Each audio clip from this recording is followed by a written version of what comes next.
Freshman outside linebacker number 30, Brandon Allman.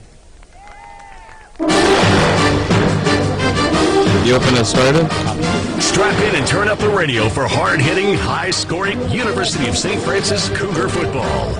Coach Kevin Donnelly joins Joe, Art, and Phil for one of the great traditions in Fort Wayne sports as we count down to the kickoff on Redeemer Radio, Catholic Radio, AM 1450. Cougars back home today, making their third straight playoff appearance, but just their first opening road home game since 2008. Today, USF hosts the Baker University Wildcats in the first ever meeting. Hi, everybody. I'm Joe Parson, joined by the judge, Phil Houck, along with Sean McBride, and welcome into Bishop John M. Darcy Stadium here on the campus of the University of St. Francis. Wildcats bring an 8-2 record to Fort Wayne, along with the number 11 NAIA ranking.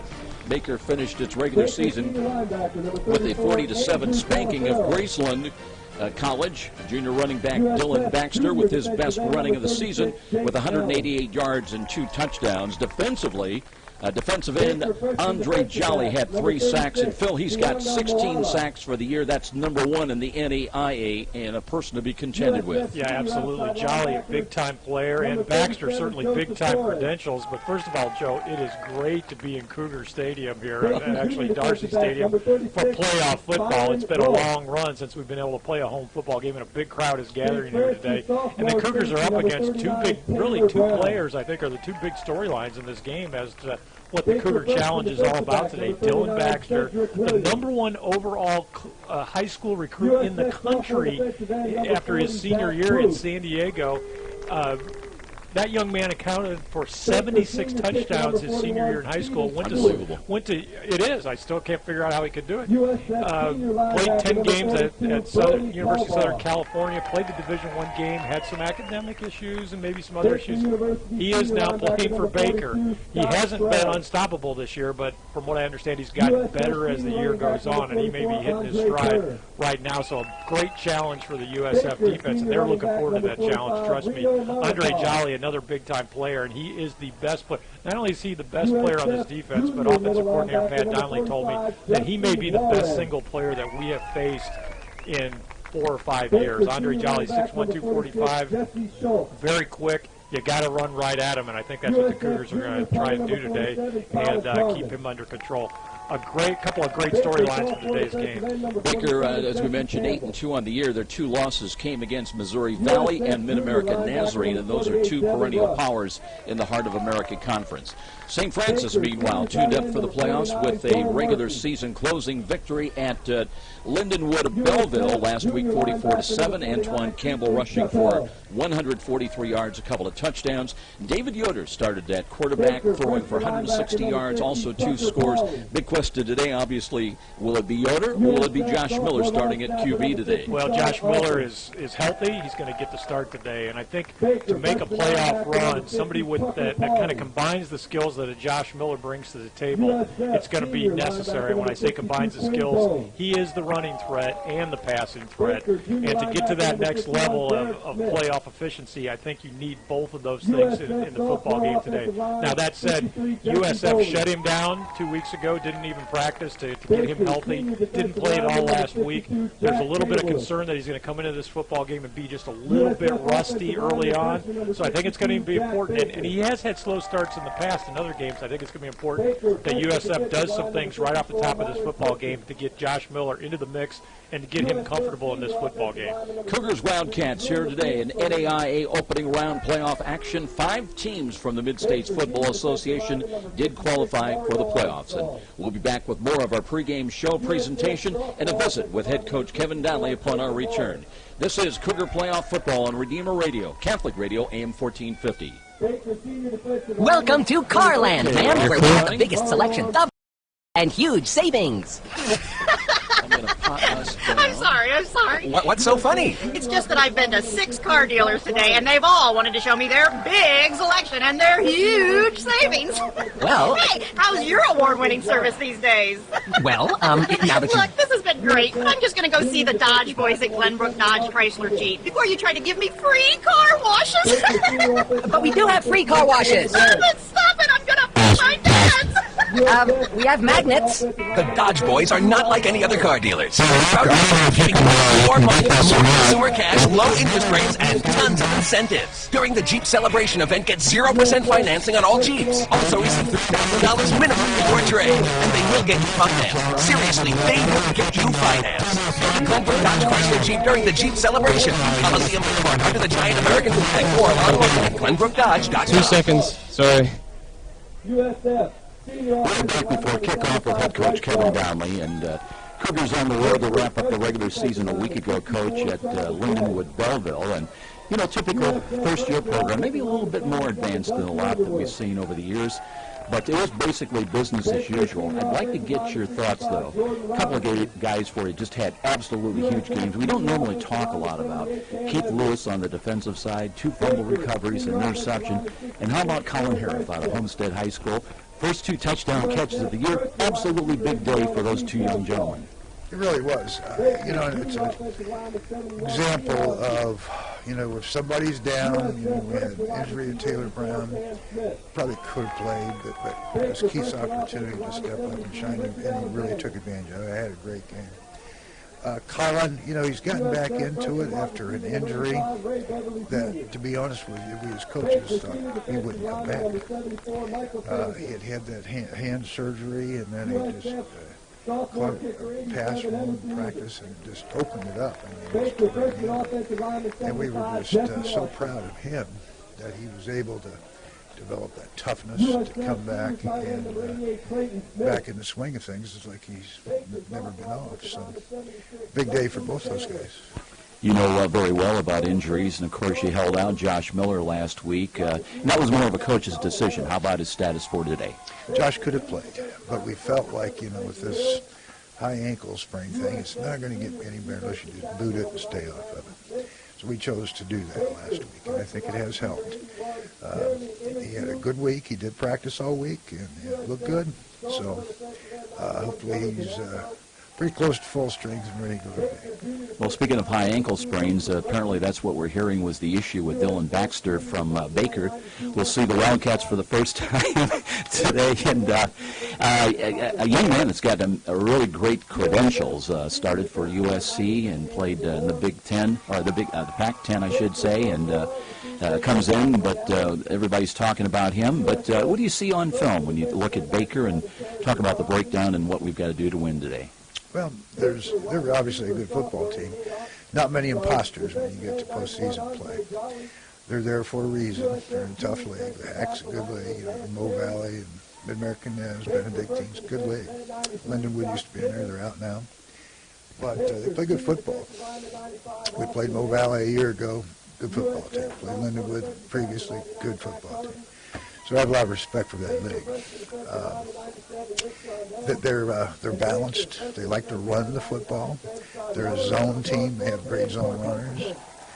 The young man Baxter you're talking about, if you play at USC as a tailback, you got to be pretty good. I think he's had a little ankle injury, but they had 2 weeks off there and has recovered and is 2 weeks back. Last 2 games he's had almost 400 yards and 50-some carries. So obviously the ankle is better, so we got a real challenge today to stop him. And defensively, they got some players. I mean, I think they're probably the best defensive linemen we've seen. Got a great inside backer, got a great outside backer. I think they have an outstanding safety.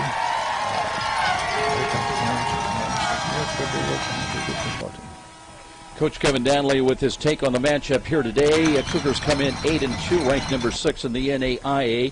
Coach Donnelly in his 15th year as head man of the Cougars, 262 career college victories. We'll be back with more. This is Cougar Playoff Football on Redeemer Radio, Catholic Radio, AM 1450. Dude, I've got it. Okay. Run both 30s. Ah, my knee. Okay. Cradle, 2, 3. Whoops, that's gonna hurt. When bones are broken and joints get jarred, call Dr. John Pritchard and Sport One. Word of Ortho Northeast Sport One provides advanced care for all your bone and joint needs. Dr. John Pritchard and Sport One, the one name to know. Call 484-8551.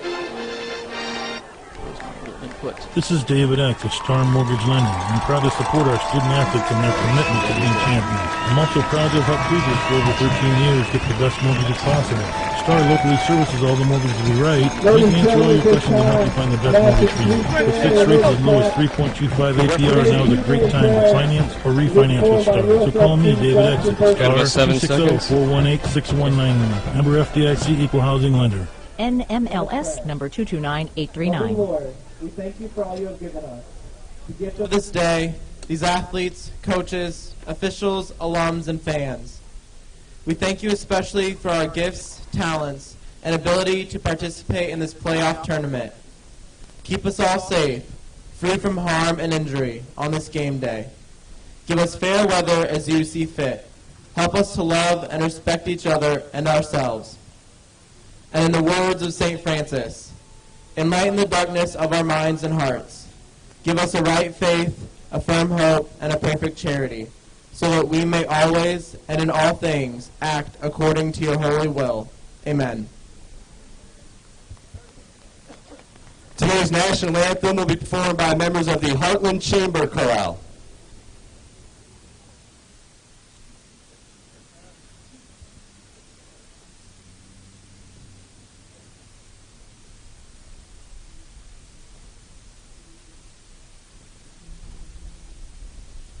Oh, say, can you see by the dawn's early light what so proudly we hailed that the twilight's last gleaming, whose broad stripes and bright stars through the perilous fight for the ramparts we watched were so gallantly streaming, and the rockets went flare, the bombs bursting in air, gave proof through the night that our flag was still there. Oh, say does that star-spangled banner yet wave for the land of the free and the home of the brave. Welcome in, everybody, to Bishop John M. Darcy Stadium, along with the Judge Phil Houck and Sean McBride. I'm Joe Parson. Beautiful day here, 43 degrees just ahead of kickoff. Sunny skies, winds very light out of the west at 2 miles an hour. Might get up to 50 degrees. And right now we're having the co-captains ready to make their appearance to midfield, and we're getting ready with Sean McBride at midfield for the coin toss. Our referee today is Mr. Jeff Otterby. Joe, just prior to the game, offensive coordinator Pat Donnelly told me, he says, I love no-win days because the passing game is wide open, and that's what we have today. See if we can go down and pick up the introduction at midfield. Three heads and a tails. What's your call going to be? What's his call? He called heads. It's a head you've won. What would you like to do? You want the football. What side would you like to defend?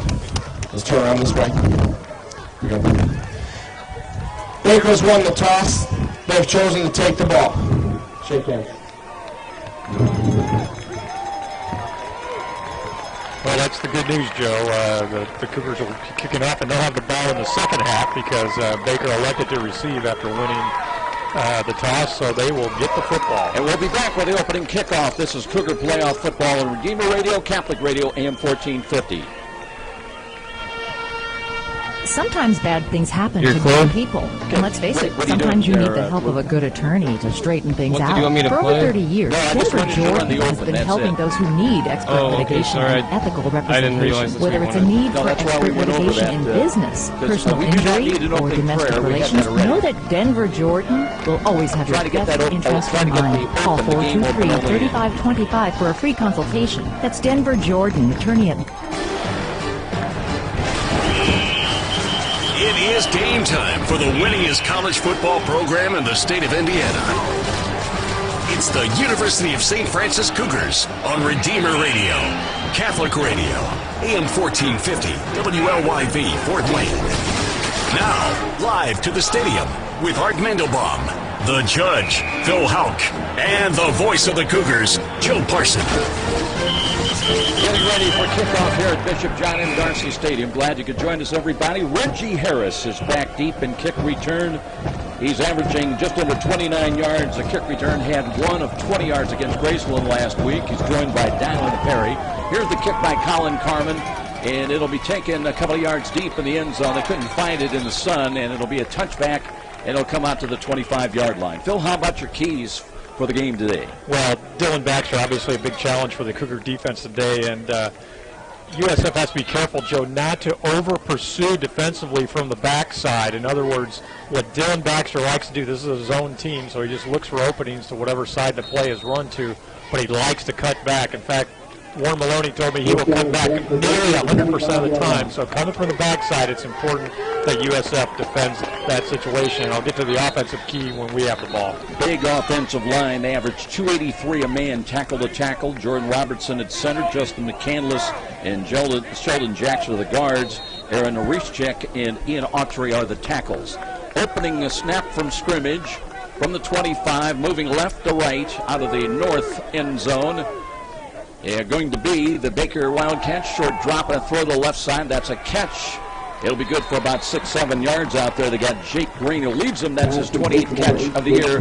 Came in with 7 receiving touchdowns and 335 yards. Well, a little two-man game there on the edge right away to start this football game. Throw it out there, you get a block from the one wide receiver, and first down, that's pretty good yardage for the Wildcats to get. Bringing it up second and short. Playbook is wide open. Cougars defense will open up with 4 men on the line. Here's a cut and up driving for the first down, and that's Dylan Baxter with his first carry of the day. And they had him initially stacked up, couldn't find the hole, but he bounced off to his right side. USF really looking forward to the challenge of going up against Dylan Baxter today, Joe, with his great credentials coming in this game. Of course, he's bounced around a little bit, but nonetheless, he is a great athlete, and he would like to show it today, but the Cougars would like to put a few exclamation points on top of him. Cougars show blitz defensive left side, but here's the handoff, and trying to stumble, and they have him for a loss. Dylan Baxter couldn't get the block he needed, and he'll lose the yard. Anthony Moore does get the start here today. Been a little hobbled, but we did hear in pregame that he's feeling nearly 100%. Of course, for him, he's always feeling 100%. A guy who plays with a lot of emotion out on the field, and he pursued from the back side on that play very nicely and brought Baxter down at the line of scrimmage. Cougars take out a defensive lineman, bring Cale Tabler in, so they go into the nickel package now. Out of the gun is Sam Boston at quarterback, looks to hand it off. There's running room up the middle, and a run by Baxter again, and there's a late penalty flag in the middle too, as the gain was out to the 42-yard line. That penalty flag flew really late in that play, Joe, from, as you said, from the umpire's position. We'll see what the call's going to be. Area block, number 3 on the offense. 15 yards. Keep second down. Tyler Hatcher is whistled for the Baker violation. So that will move him back. Take a quick look at Sam Boston's numbers. He did play, started last week against Graceland, 10 of 15 through the air for 67%, 152 yards, couple of touchdowns, 1 interception. He was sacked one time, and the penalty brings the ball back inside the 30 to the 27-yard line of Baker University. As far as penalties, last week they had just 4 for 45 yards. Second down and long. Second down and 20 with the ball back at the 27. Empty backfield now for the Wildcats. Boston might be changing the play at the line of scrimmage now. Play clock is down to 2, and then it ran out, but they got the play off, and here's a ball that is maybe intercepted. Well, the deflection, Myers was there, had some help there, and the Cougars are going to get the ball. Well, a big hit was allowed by the field, and the ball popped up. I'm not sure it was ever caught by the receiver, but Joe, it's still in the air, and Justin Ross comes up with a big turnover, turnovers been kind of a problem for this Baker team coming into this game. They have thrown 15 interceptions, and they got one on the first drive, and USF is in business to start this ball game. 12:53 mark, and it'll be Josh Miller in at quarterback, looks to hand the ball off. Campbell cuts back to the right, spins back, pedals inside the 25, and got it down close to the 20-yard line. And Antoine Campbell with that, he feels the contact, and he just shifts the body. He'll spin, he'll turn, he'll backpedal, and that time he picks up about 7 yards. Conference Player of the Week last week, 143 yards, 2 touchdowns. That was basically in one half of a football game. Campbell having just a tremendous season, over 1,000 yards on the year. Out of the pistol alignment is Josh Miller. Did not play last week. Rolls to his right side, looking for time, steps up, gets away from one, cuts to the 20, to the 15. He's down to the 14, maybe the 13-yard line goes Josh Miller, who came in with 305 rushing yards on 70 carries, 3 rushing touchdowns, and it'll be 1st and 10 for the University of St. Francis, trying to play off the Justin Juarez interception. And, Joe, due to the injuries, Josh Miller has probably only played, half the snaps, if that, this year, but that is the dimension we talked about in the pregame that is so important. He passes the ball and he runs, and he looked very effective on that little speed option play there. Betcher's in. He's wide to the right, up in the slot to the right side is Austin Coleman. And Miller with the snap gives to Campbell. Campbell looking for a hole, spins off a tackle, fights his way down close to the 10-yard line. They're going to mark him a yard back at around the 11. 3 plays, 3 rushes for USF early in this football game. And USF looking good right now. Joe, if you can hear this game, it's thanks to our communication sponsor, Dr. Todd and Mary Briscoe Family Dentistry. Need emergency dental care? Call Dr. Briscoe at 260-486-9950. Cougars can pick up a first down inside the 5. Here's a throw to the left side. Here's a turning run. And did he get in? Let's see. Wait for the indication. Touchdown. Cougars on the board on an 8-yard touchdown pass Josh Miller to the left side. And I'm not sure who caught that there. Was that Clayton Smith? Clayton Smith, and on the near side of the field, Joe. Absolutely, and USF with an impressive drive after the turnover. That's the only pass of the drive. 3 runs, 1 pass. USF is in the end zone. Emerson Ebron to attempt the extra point, 38 of 45 on the year. And this one's kind of a bank shot, and he missed it. Pushed it off to the right side. Cougars will be content to lead at 6-0 with a timeout here at Darcy Stadium. And we'll be back. This is Cougar Playoff Football on Redeemer Radio, Catholic Radio, and 1450. Sometimes bad things happen to good people. And let's face it, sometimes you need the help of a good attorney to straighten things out. For over 30 years, Denver Jordan has been helping those who need expert litigation and ethical representation. Whether it's a need for expert litigation in business, personal injury, or domestic relations, know that Denver Jordan will always have your best interest in mind. Call 423-3525 for a free consultation. That's Denver Jordan, attorney at law, 423-3525. Touchdown pass number 7 on the year for Josh Miller. By the way, let's correct that. It was Colin Hariff on the receiving end, 89 rather than 88. And to tell you, Colin Hariff, all of a sudden, 2 touchdown catches last week at Lindenwood Belleville, his first 2 touchdowns of the game, and starts here with a touchdown catch. So the interception by Juarez pays off.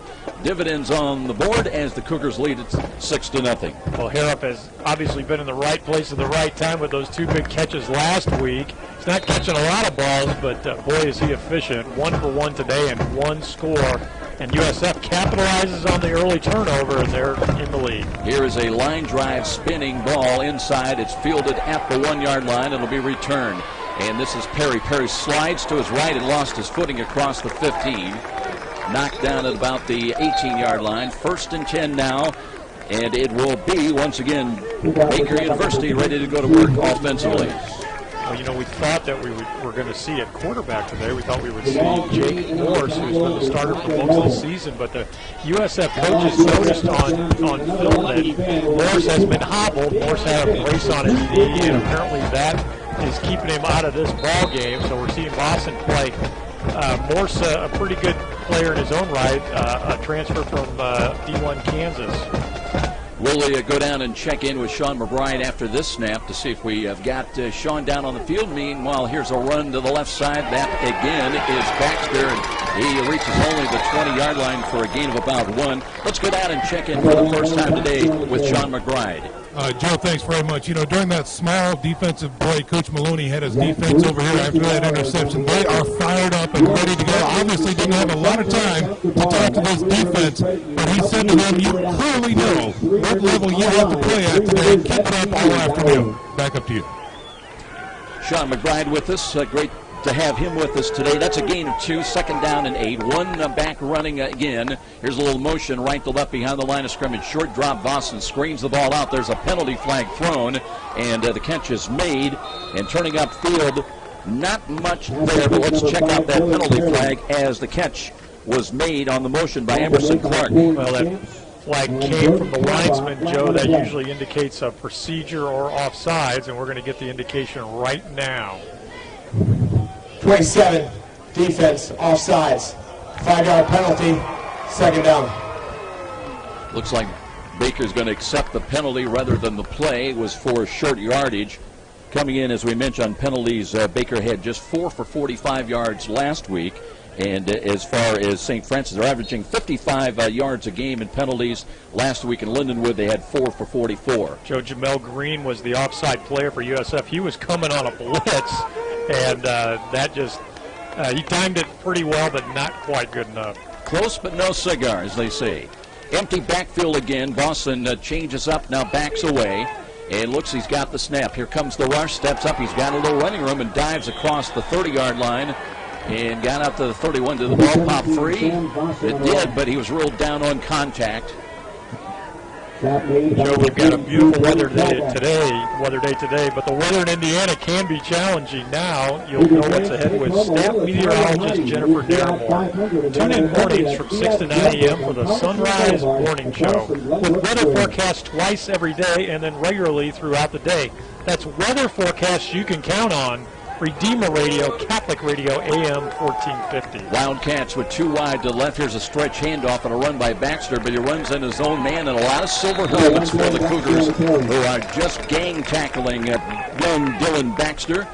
He came in with 767 rushing yards, 6 rushing touchdowns on 143 attempts.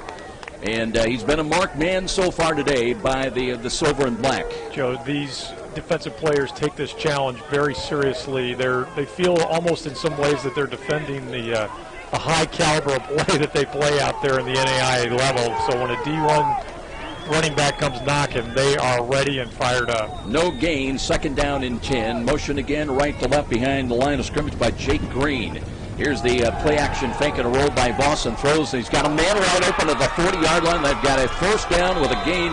The run after the catch up to the 48, 49-yard line. Well, it looked like USF over-pursuing, counting on a run there, so the play-action really did its job there, and Boston had a really good passing lane on the little sprint out after the play-action. Boston with a really odd throwing motion, Joe. He throws from the hip very low. That can lead to passes getting tipped at the line of scrimmage, so I would expect to see that happen, or I would expect to see the Wildcats to continue to roll him out so he has passing lanes down the field. Boston with just, he came in with 3 picks, 1 today. Here's that. Now they've got Baxter, and Baxter leaves his way, lost the ball. They're going to roll it down on contact again. Joe, that was a fumble. The ground did not cause that fumble. We have a great view from up here, and since no one's ever going to see it on replay until we see Jim Cody's film, I think that was a fumble. Doesn't matter, though. It's been blown dead, so it's going to bring up second and fairly short for the Wildcats, and they've now penetrated into USF territory. Nose of the football just inside the Cougar 45-yard line. They work from the left side hash mark. Baxter's been the one back. Now they've got 2 wide to the right, the wide side of the field. Under center, Boston drops, looks, throws to the right, looking and incomplete. Looking down the right side for Jake Green, who made that first down catch a moment ago.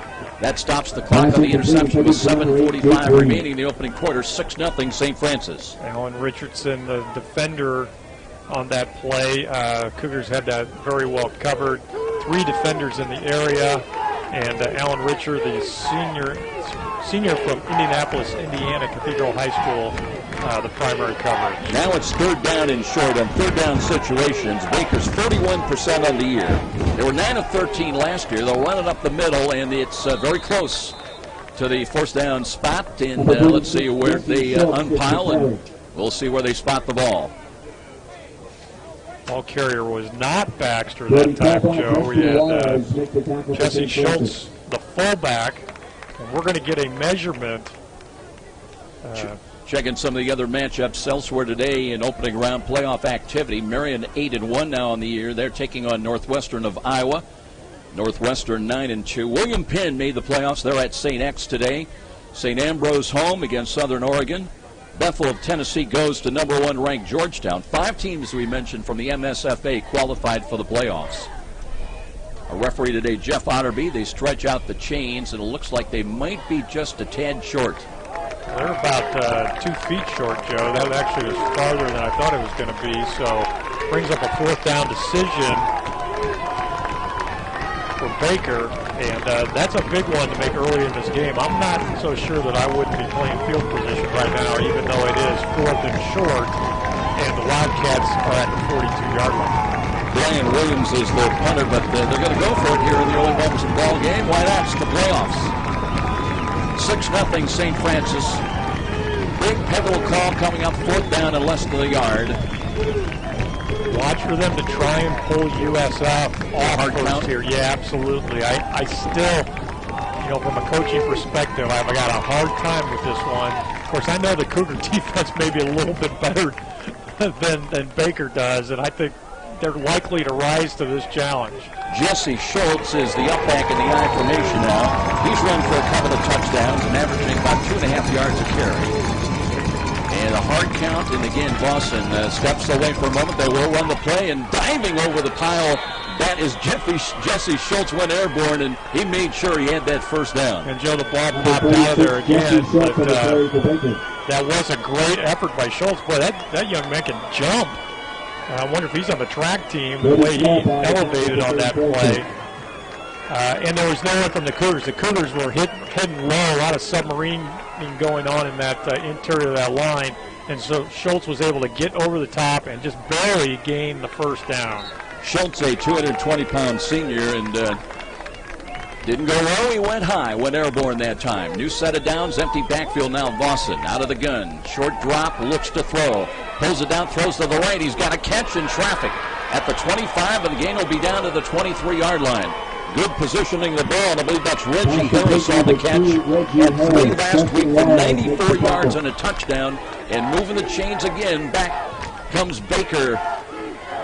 Well, credit to Boston, too, for delivering that ball into a keyhole, Joe. There was triple coverage in the area, and there was one place that football could go and not cause trouble for Baker, and that's right where it went, so a big gain for the Wildcats on first down. Cougars with 3 defensive linemen, Zach Bruce in their defensive right end, and Matt Smith on the nose now. Motion from left to right, Jake Green. Deep handoff again. Here's Baxter Dillon looking for some running room and cracks maybe to the 21. And a very stingy defense, giving up only a couple of yards to the junior running back, Dylan Baxter.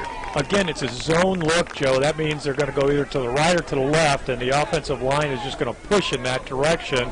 And it's up to the running back, who starts maybe a yard or 2 deeper than normal, to find the opening. And so far, Baxter's not finding any opening, Joe, and he's managing to maybe sneak the football up for a yard or 2. But USF has shut him down effectively early in this game. Harris and Green are split to the left, the wide side. Little motion now from right to left by Dylan Perry. Now he comes back to the right side behind the line of scrimmage. And they'll look to hand it off to Dylan Baxter again. And he finds very little. Got a yard inside the 20. They're going to mark him down. The knee hit at the 20-yard line. Sam Boston, 57 of 105 at quarterback, coming in through the air for 859 yards, 10 touchdowns. Now with his 4th interception of the year, completing about 54% of his passes. And Phil, they really went with another quarterback who's not on the roster, the playoff roster, Jake Morse, who had thrown for over 1,000 yards, but an injury, and he did not play last week and not on the roster for the playoffs. Yeah, he's been battling an injury all year, and we didn't know if we were going to see him or not. And then late last night, we found out he was off the playoff roster. 3rd down and 7. Here's a short drop and a quick slap. They've got a big catch again. Jake Green. Cougars were playing off and a quick hitting play, and they'll move the chains again. 1st and 10 for Baker. Baker. Joe, I gotta like this strategy that it seems like Baker is employing here, and that's we're gonna make the Cougars stop Baxter inside, and they are doing that so far. But quick passes to the outside is the way that you can combat a defense that is so focused on stopping the runs between the tackles. And so far, quick slants, little screen passes out to the edge have gained yardage, and Baker is really on the march right now. Cougars bring Cale Tabler back in. They take Quinn Doan out, one of the linebackers out of there. Empty backfield once again for Boston. And now let's see, they may call a timeout. It'll be 1st and goal. And timeout. They're first. They've got 2 remaining. That's the first timeout of the half. Darcy Stadium, 4:46 on the clock, 6-0 Cougars. This is Cougar Playoff Football on Redeemer Radio, Catholic Radio, AM 1450.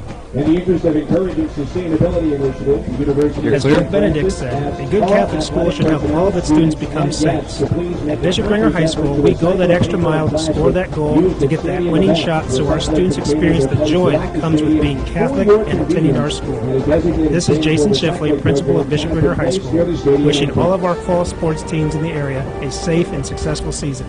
Visit us at www.bishopwinger.com. Go Saints! Located underneath the stadium on game day. Well, in the essence of fair play and equal time, Sean McBride, you'll appreciate this. Let's congratulate Bishop Luers on a semi-state victory last night against Andrea. They'll go down to Lucas Oil Stadium on Friday and take on Cardinal River. You got to be excited about that. Well, I tell you, Joe, I don't know if you got me on right now. I'm going to try and get it in a good spot.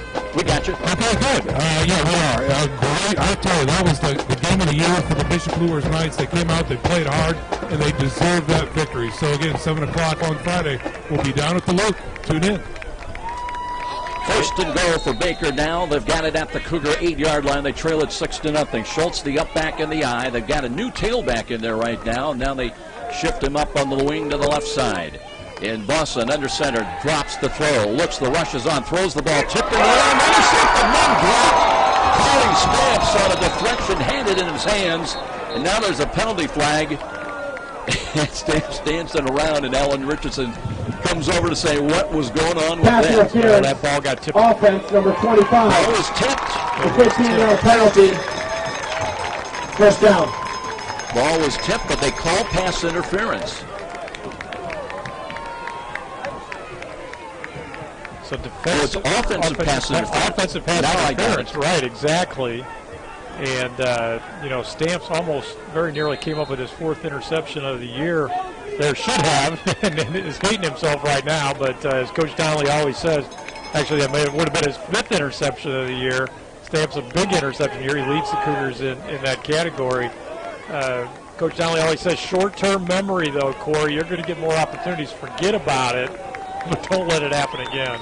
Apparently trying to run a little pick play there along the goal line. Empty backfield once again, 3 wide to the left, including Green, their top receiver. Now they back away, and let's see if they're going to take another timeout. No, it's a penalty. Delay of game. Yeah. Delay of game. Play So clock. 17 on the offense. Earlier on the first interception that the play clock ran out. Yeah, they were within a split second that time, and it looked like they got the benefit of a slow count by the referee. But this time, that's 2 straight plays now where you're at 1st and goal, and suddenly you're backed up to the 28-yard line. So the Cougars taking the advantage, get the benefit of a couple of mistakes by the Wildcats on this drive. Remember, it was 1st and goal from the 8. Now it's 1st and goal from the 28.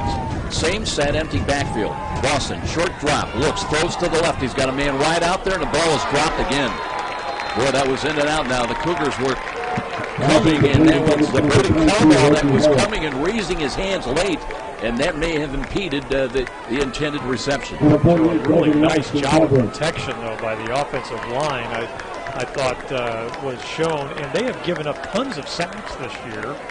I think given up 13 sacks, 1 last week. Yeah, Baker has given up, as we said, a lot of sacks, but the offensive line looked pretty effective on that play. Gave Boston plenty of time to throw the ball, but 2nd and 28. That might have been Reggie Harris out there, but he dropped the ball. Little motion now. They set up again with a protector to the right. They'll run the ball and off to the left and try and turn the corner. Not much there. The game is only to the 26-yard line. They got the ball into Kyle Bolton's hands. Normally a wide out, but they reposition him as a protector in the backfield, and they try to run wide to the left. Joe, USF wearing the black and gold motif today. Gold? Yeah, what is this, black? I was going to say black and silver is what I meant to say, but kind of that Raiders motif that they're in today. You know, it's a little harder to read those numbers for some reason. I don't maybe that's just you and me. We've been doing this too long. Crossland again out of the shotgun, empty backfield, short drop, steps up, throws, and that's a low ball that's dropped on the little crossing pattern, heading for Kyle Bolton. And what started out so promising, first and goal from the 8, now it's fourth down and goal from the 26. That ball was the defender on the play, Joe, and just everything went wrong to the Cougars' advantage, I might add. And a long field goal attempt. 44-yard field goal attempt. Stephen Stewart does have a 50-yarder this season. He's 6 of 9, so he's got enough leg. From 44 yards out, Baker trying to get on the board and cut the Cougar lead in half. High snap, penalty flag. He booms the kick. It's tailing, though, and it is no good off to the left. Delay of the game on the defense, disconcerting signals. It's a 5-yard penalty, fourth down. Okay. Apparently somebody shouting out signals defensively for St. Francis. That'll be a walk off of 5. It'll make this a little bit shorter, but again, that one had the distance but not the angle. Now it'll be a 39-yard field goal attempt. Again, a little bit of angle from the left side hash mark. Steve Stewart, 6 of 9 on field goals from 39 yards out. Good spot. Got a little better lift this time on the way, and it is no good. It was off to the left, and it remains a 6-0 Cougar lead with a timeout here at Darcy Stadium. 3:42 on the clock. Ball was wide to the left, Joe, and they got that opportunity, a second shot at that because of an unusual penalty call. That's the illegal procedure on USF. They're saying that somebody on that defense was shouting out signals that was, and you can do that, it's just the timing of those signals that in the referee's opinion was interfering with the offense. Cougars now go with an empty backfield with Josh Miller back there, who's got 3 wide to the left, 2 wide to the right. Cover 2 defensively for Baker, 2 safeties back. And here's the snap now on a quarterback run and slipping to his right, and there was penalty flags thrown right at the snap of the ball. Ball start, number 5 on the offense. 5-yard penalty, first down. Antoine Campbell, guilty of leaning forward a little bit.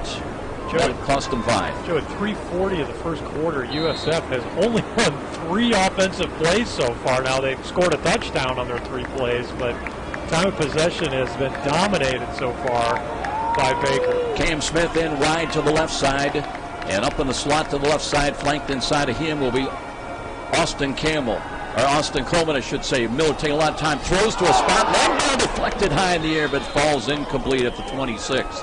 It was intended for Aaron Knight, and looked like it almost hit off of something hard. That ball jumped high in the air. Well, Aaron Knight doesn't usually let that happen, but he let that ball get into his body, Joe, and it did look like it was kind of low. It hit a hip pad or a thigh pad or something, because it, like you said, the way it bounced, it came off of something hard and hung up in the air tantalizingly long. Luckily, nobody from Baker was nearby. 2nd down and 15. This time they've got a running back.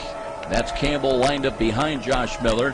Short drop and a quarterback run to the right. And comes Josh Miller, brings it across the 20 up to about the 22, maybe the 23-yard line. So bring up 3rd down and still fairly long. Yeah, well, the Cougars, more than anything right now, need to play for some field position because they want to make sure that if Colin Carmen's got to go in, that we can take full advantage of his leg and he's not backed up completely into his own end zone. Nonetheless, USF, the most effective team in the country on 3rd down. Here's Miller again, drops to throw, looks left, the rush is coming, throws, and that's Cam Smith. He tried to reach back, couldn't find it, incomplete at the 34. So Colin Carmen, and what a story he has been, 31 punts this year, averaging over 44 yards a punt. He's got a long of 74 yards this year, and number 1 in the MSFA, and I think he's number 1 in the NAIA. He's number 2 in the NAIA. I checked that right before the game. A tremendous season average, though, so he can boom them, and this is just tailor-made, this situation, to cut loose Colin Carmen right now. No win today. He waits for the snap inside the 10s. Got it up the 9. Gets the kick away, wobbly ball. That will hit at the 34-yard line. Takes a high bounce, and the return by Harris. Gets to the 40, and still on his feet as he weaves his way up across the 40 to the 42-yard line. Very good field position for the Baker University Wildcats. Let's go down and check in with Sean McBride. From the defensive huddle during that break, Joe, Coach Maloney, again, pleased with his defense. His message that time, rough up the receivers. Don't let them get those breaks. Don't let them get off the line, and no stupid penalties. Let's see what they do on this defensive series here.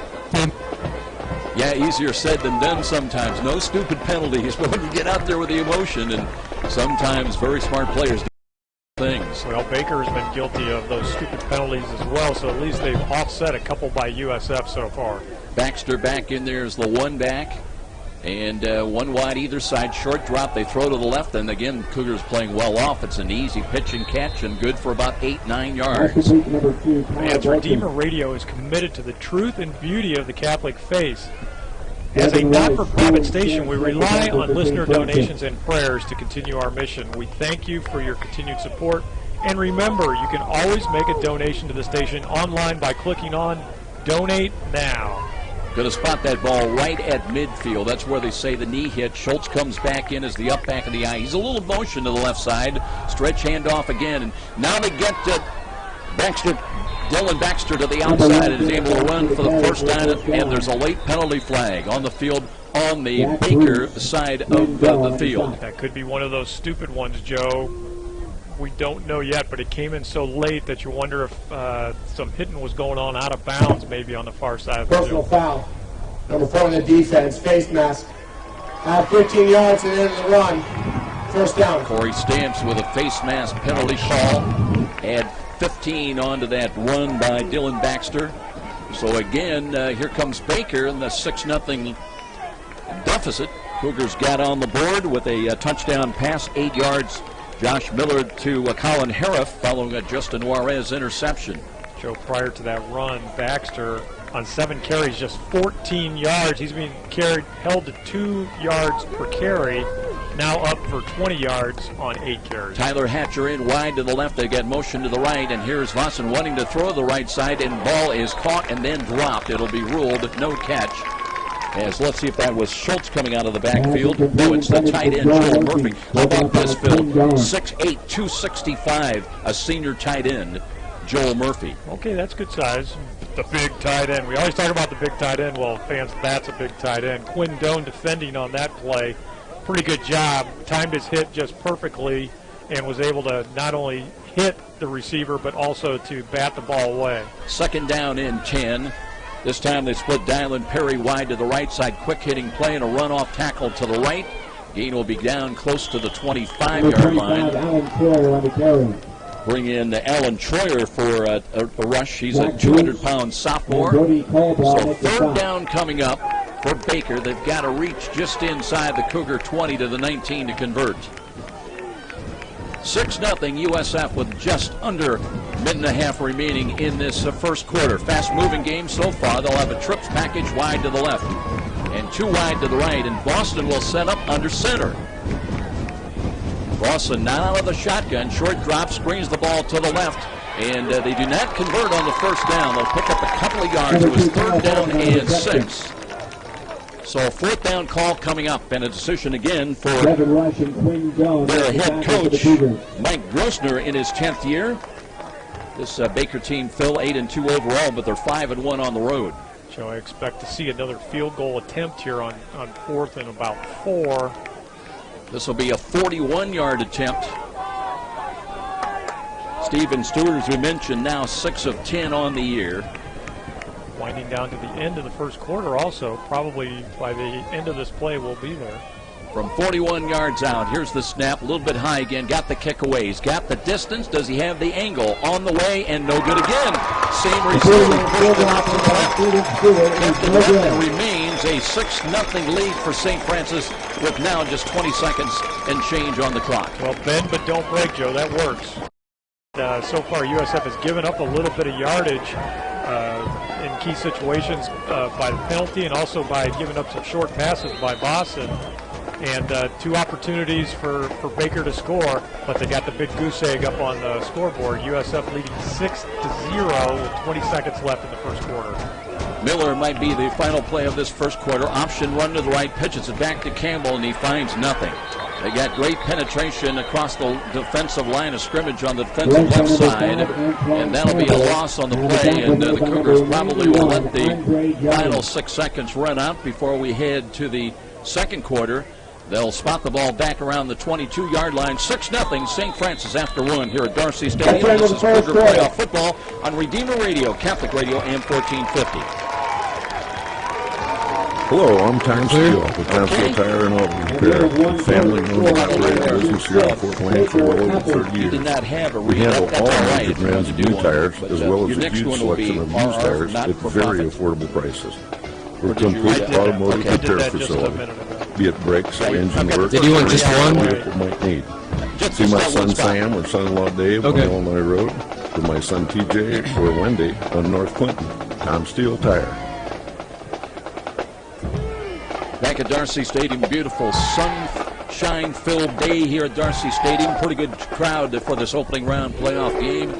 Baker's brought a lot of fans as well, Phil, across the way, making that long trip from Kansas. 662 miles, I believe, is what I saw on the GPS. And they came in Thursday. A lot of well, at least the team did. Yeah, that was a good move by them. It gave them a day to get reacclimated to reality after the long bus trip. About 13 hours, they said, by bus. And brother, I feel your pain. I've been there on those trips. Kyle Matheson will check in as the running back now, and Keegan Morris runs onto the field late. Cougars starting with Bryce Darling at center, Zach Greiner and Jesse Boley the guards, Cam Edwards and Keegan Morris. They average 273 a man, tackle to tackle. Second down and 11 after the loss of 1. And here's the short drop by Miller, stepping up and wanting to run. He finds no running room whatsoever. Could not find anybody open downfield, and good coverage taken away. The receivers downfield, Baker.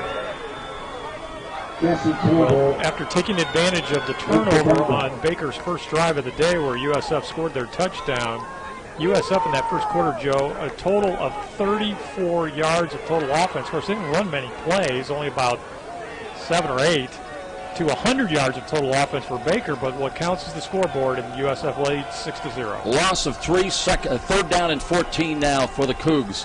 Dropping it is Miller again. Can't find anything. Flush to the left and cuts back to the right. Stumbles. Now trying to then tuck the ball under. Is dumped back at the 16-yard line. Miller just did everything too slow for him. He can't find anything deep. And the Cougars will have to kick the ball away. Boy, a pretty good athletic defensive play, I thought, because Miller looked like he was going to break loose, but Ryder Wartz, who's one of the leading tacklers on this team, maybe the leading tackler, was able to track down a very elusive Josh Miller in the flat as he was about to break loose and throw him for the tackle for loss. Carmen in to punt inside the 5, got it away. Nice sailing kick spiral. Reggie Harris calls fair catch and does make the catch inside the Baker 35-yard line. Reggie Harris had a long punt return this year of 38 yards, averaging over 13 yards. But again, that ball so high and such great hang time, all he could do was catch the ball, and it'll be 1st and 10. Baker, though, back on the field offensively at their own 35-yard line. Joe, that was a beautiful punt, as you said, that netted 50 yards, which is a pretty good number, 6 yards above the average for Colin Carmen. And, yeah, that's big time, to have a weapon like that. Well, there's 2 changes really going on, 2 different philosophies. Right now, Baker is moving the ball with short passes, quick-hitting plays, where St. Francis looks like they're trying to go deep, and Josh Miller just can't find anything open downfield. Absolutely nothing. The last 2 drives have gone nowhere for USF. Offset I, Howard to the left side. Here's Lawson on that. Screens the ball out there and laterals it back, and there's Dylan Baxter trying to get him some running room in space as he turns upfield across the 40, brings it to the 41. Well, that may be the solution, because Baxter, 8 carries, 20 yards so far, and all those carries, Joe, have been the standard zone looks that are just, trying to find some room on either one side of the center or the other. Nothing there, so we we flare the ball out to the flat, and he found a little bit of room on first down, bringing up 2nd and 4. Dylan Perry in wide to the left side. Corey Stamps has got the coverage. Deep handoff again to Baxter. Starts right, cuts back left. The ball, well, it looked like there was a scramble. St. Francis does have the ball.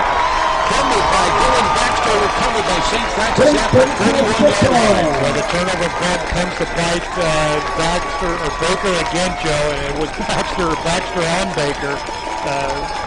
Lots of turnovers so far this season for this Baker team, and that's the second one on the day, and USF offensively will look to take advantage of this one as they did the first one that occurred back during Baker's first drive. And Miller with a little better field position now. Let's see how he's able to move this team. We'll check in when we can with Sean McBride. Maybe he can tell us exactly who came up with that fumble recovery for the Cougars. Meanwhile, Miller from the left side hash mark drops to throw. Looks, steps up in the pocket, dances, throws, and that one is caught, and now there's a penalty flag. Looks like it may be holding against St. Francis. Let's go down and check in with Sean McBride. There was such a scrum down there. I apologize. I wasn't able to get it, but Matt Smith came running off the field with the ball held high. Exuberance on the defense right now. There's high fives. There's shoulder pads getting slapped right now. I will say during the offensive break, Coach Trevor was down there talking to the offensive line. He's not upset. He's still in encouragement mode. He says this is nothing we can handle. He wants to get back to fundamentals. Back up to you. Great. Sean McBride checking in the penalty. The loss is back to the 49 on the Cougar side of midfield. 2 wide to the right as Miller now with first down and 20. Looks, deep handoff, and there's Campbell, and he slips a tackle, cuts to midfield.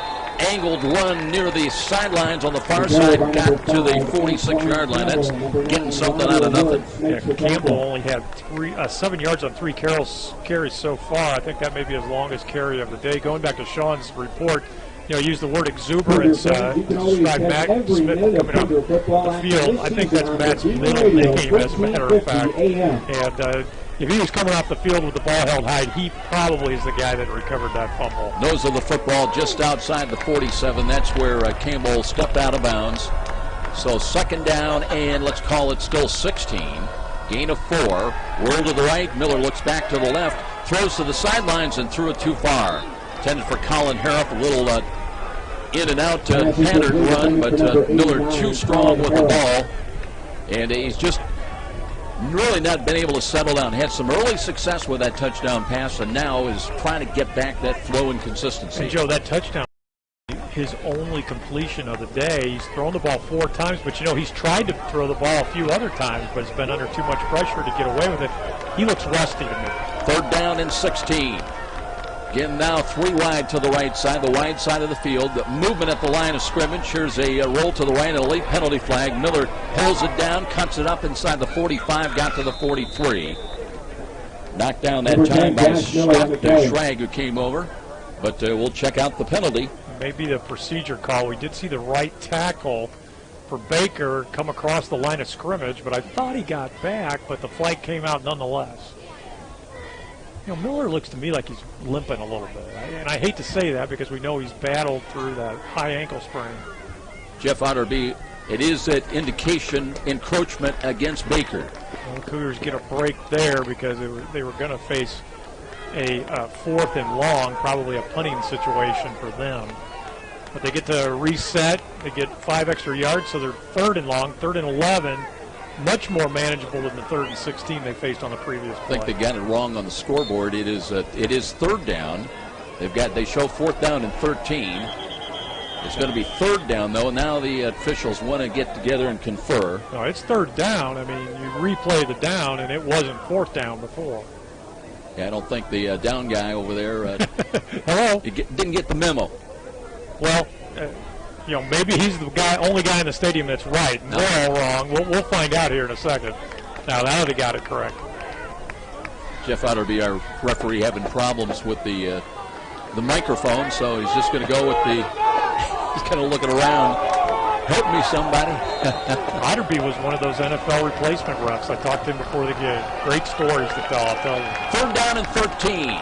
Miller trying to bounce back and make a play. They've got to get down to about the 31-yard line. Drops to throw. Looks, sets his feet. Can't find anything. Flushed again. Throws on the run, and he's got a catch. Inside the 20, inside the 30. And that's Aaron May who left his feet off the ball and brings it down to the 26-yard line. Great pattern by Aaron Knight. You know, you need 11 yards, so where is he? He's about 11 and a half yards up the field is where he caught that football.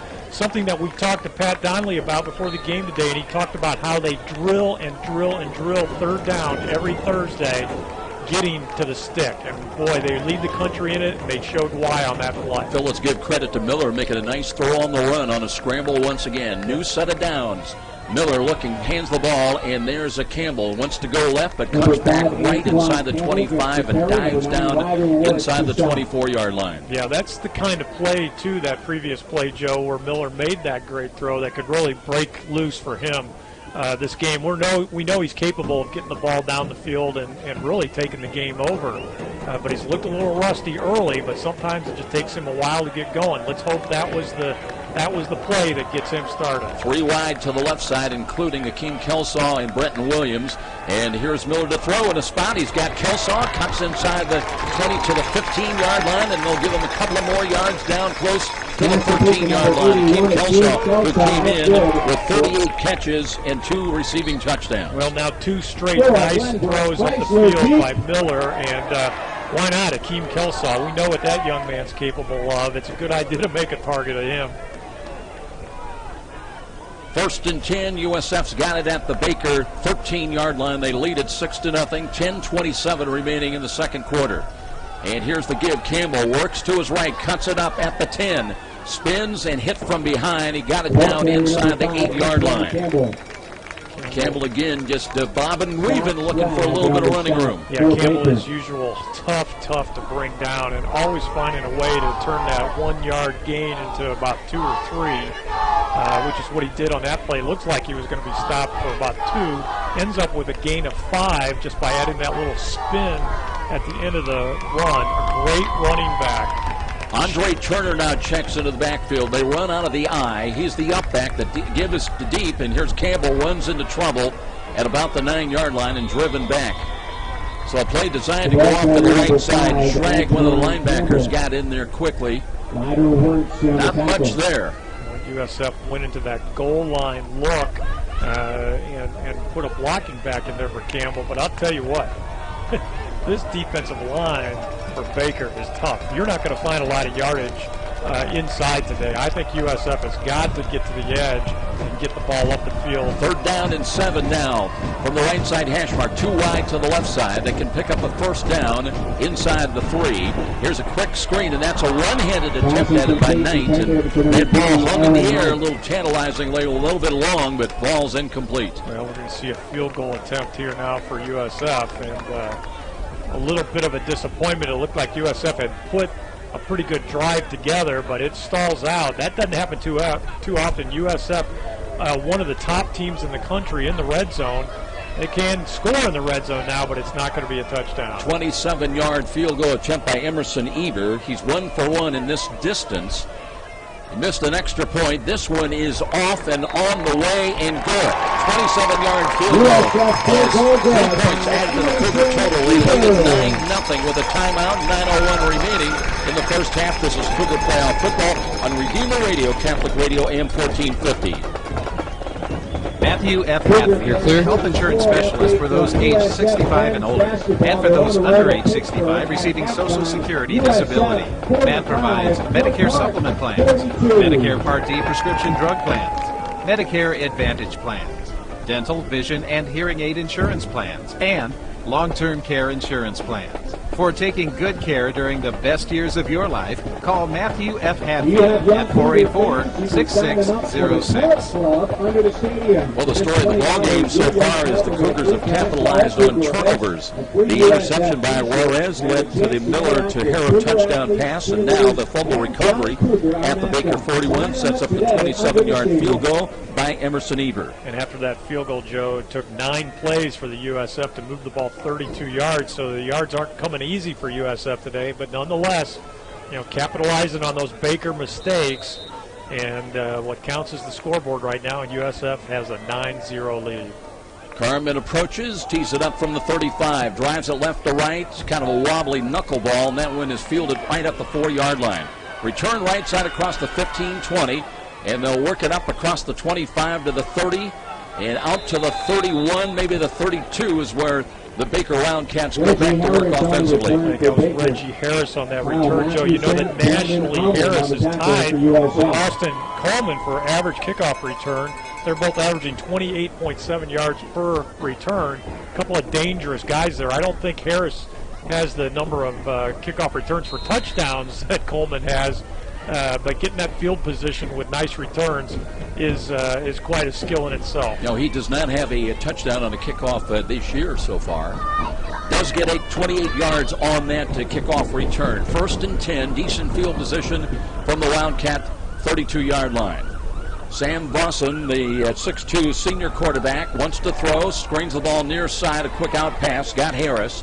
Harris works it up across the 35, just short of the 40-yard line. Corey Stamps on the tackle. Again, it's the quick outs, screens, anything to get the thing off to the edge to get away from that great pressure that USF brought in the first couple of drives up the middle, where they pretty much stonewalled the efforts of Baxter to the tailback to run the ball between the tackles. You always like to get good production on first down, and Baker's done that a lot here today. They pick up 7 yards on that pass play.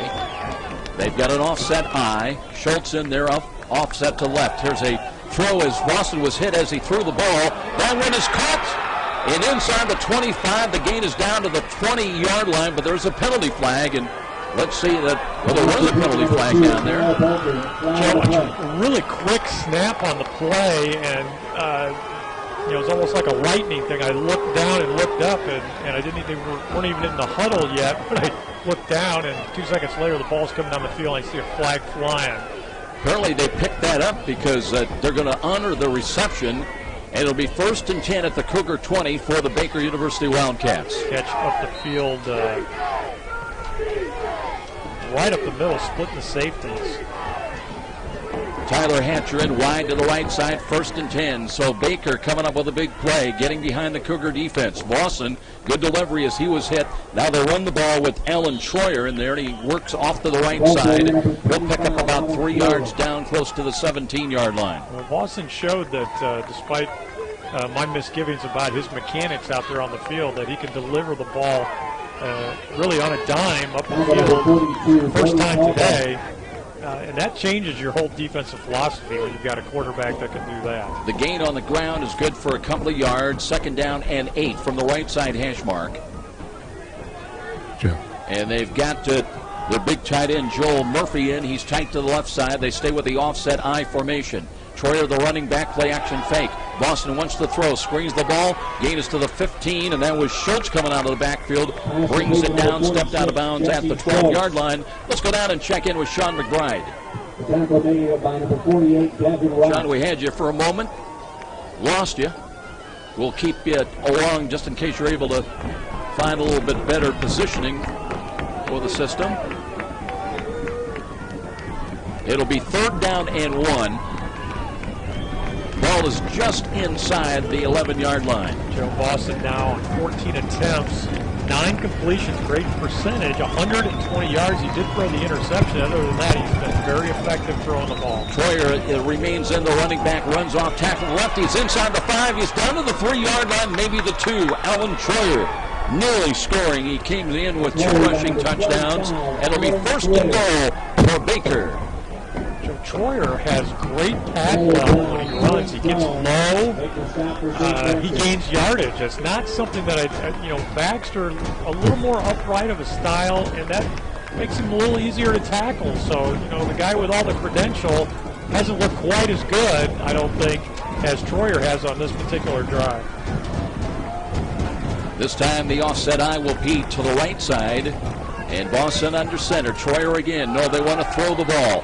And here is Boston rolling, throws to the backside, and incomplete off the fingertips. I believe that was the big tight end Joel Murphy, but even at 6'8", could not. Now they've got a new guy in there. A lot of size on this Baker team. That was intended for Connor Strimmel, but the junior receiver could not come down with it.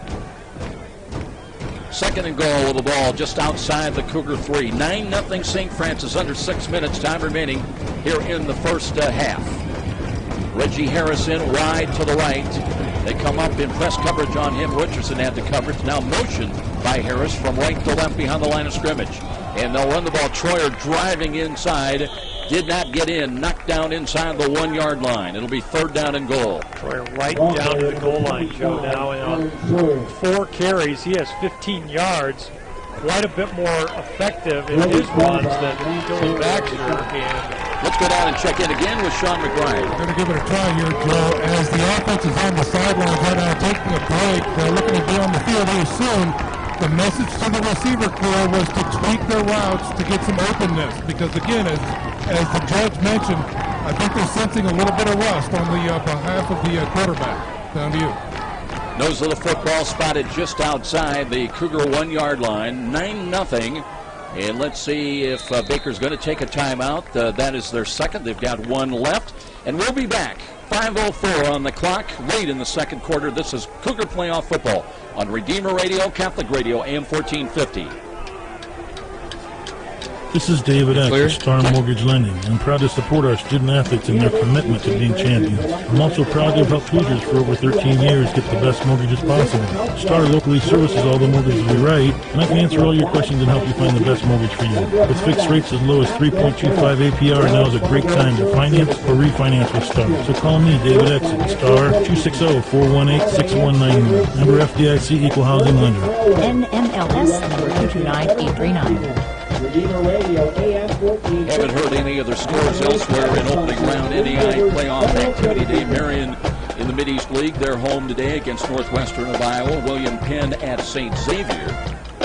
And 2 other teams involved. It is St. Ambrose against Southern Oregon and Bethel, Tennessee at Georgetown. Joe, most of those games are 1 or 2 o'clock starts, so those scores ought to start coming in about now. Here's the handoff, and Schultz going airborne. Did he cross the plane of the goal? Yes, the official says touchdown.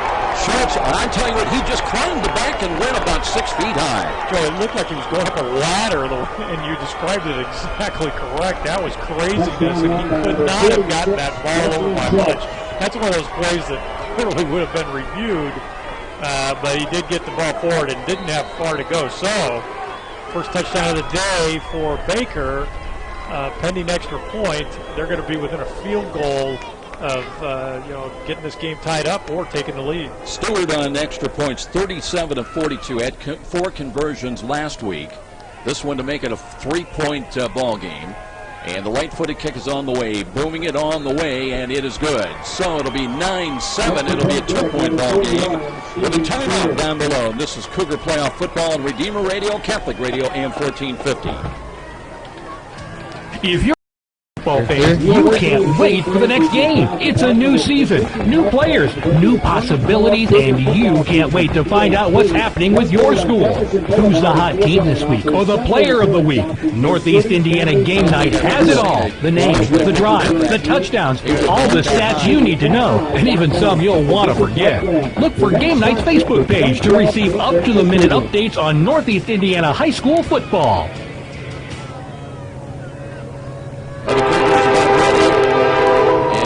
Time is the 1 o'clock.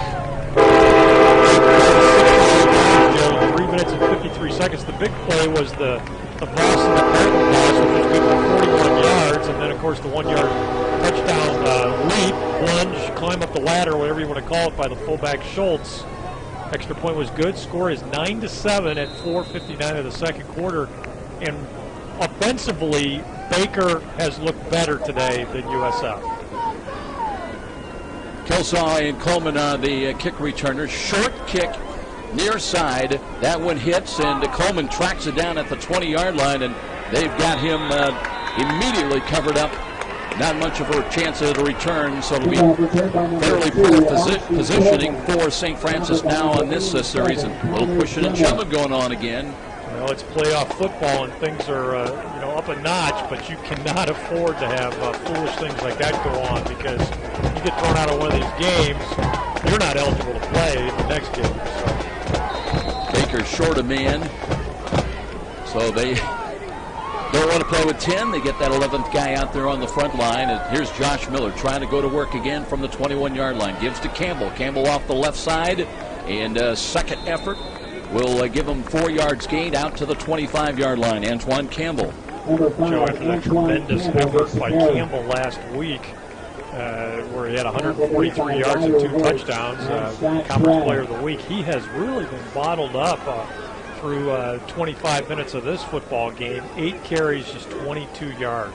Cam Smith sent into the game wide to the left. Coleman is up in the slot to the left. He's got double coverage on him. They're not taking a chance on Austin Coleman today. Miller, short drop, looks right side, can't find anything. Flush, Lionel Green to run, 25-30. Lowers the shoulder, spins for a first down, I believe. Got it out to about the 32-yard line. I think they're going to give him a forward progress spot, but there is another penalty flag back at the 24-yard line. Yeah, and that was thrown right at the offensive lineman, and it's going to be a hold against USF, so another costly penalty. Jeff Otterby, apparently his microphone not working. So it was going to be a first down, and now they'll be backed up at the 15-yard line.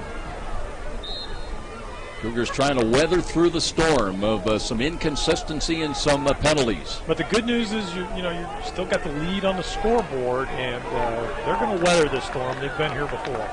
Exactly 4 minutes remaining here in the second quarter. Short drop, throw right side. There's Kelsaw. Gets by 1. Gets by 2. Works out to the 20. Steps out of bounds on the near sidelines up around maybe the 21.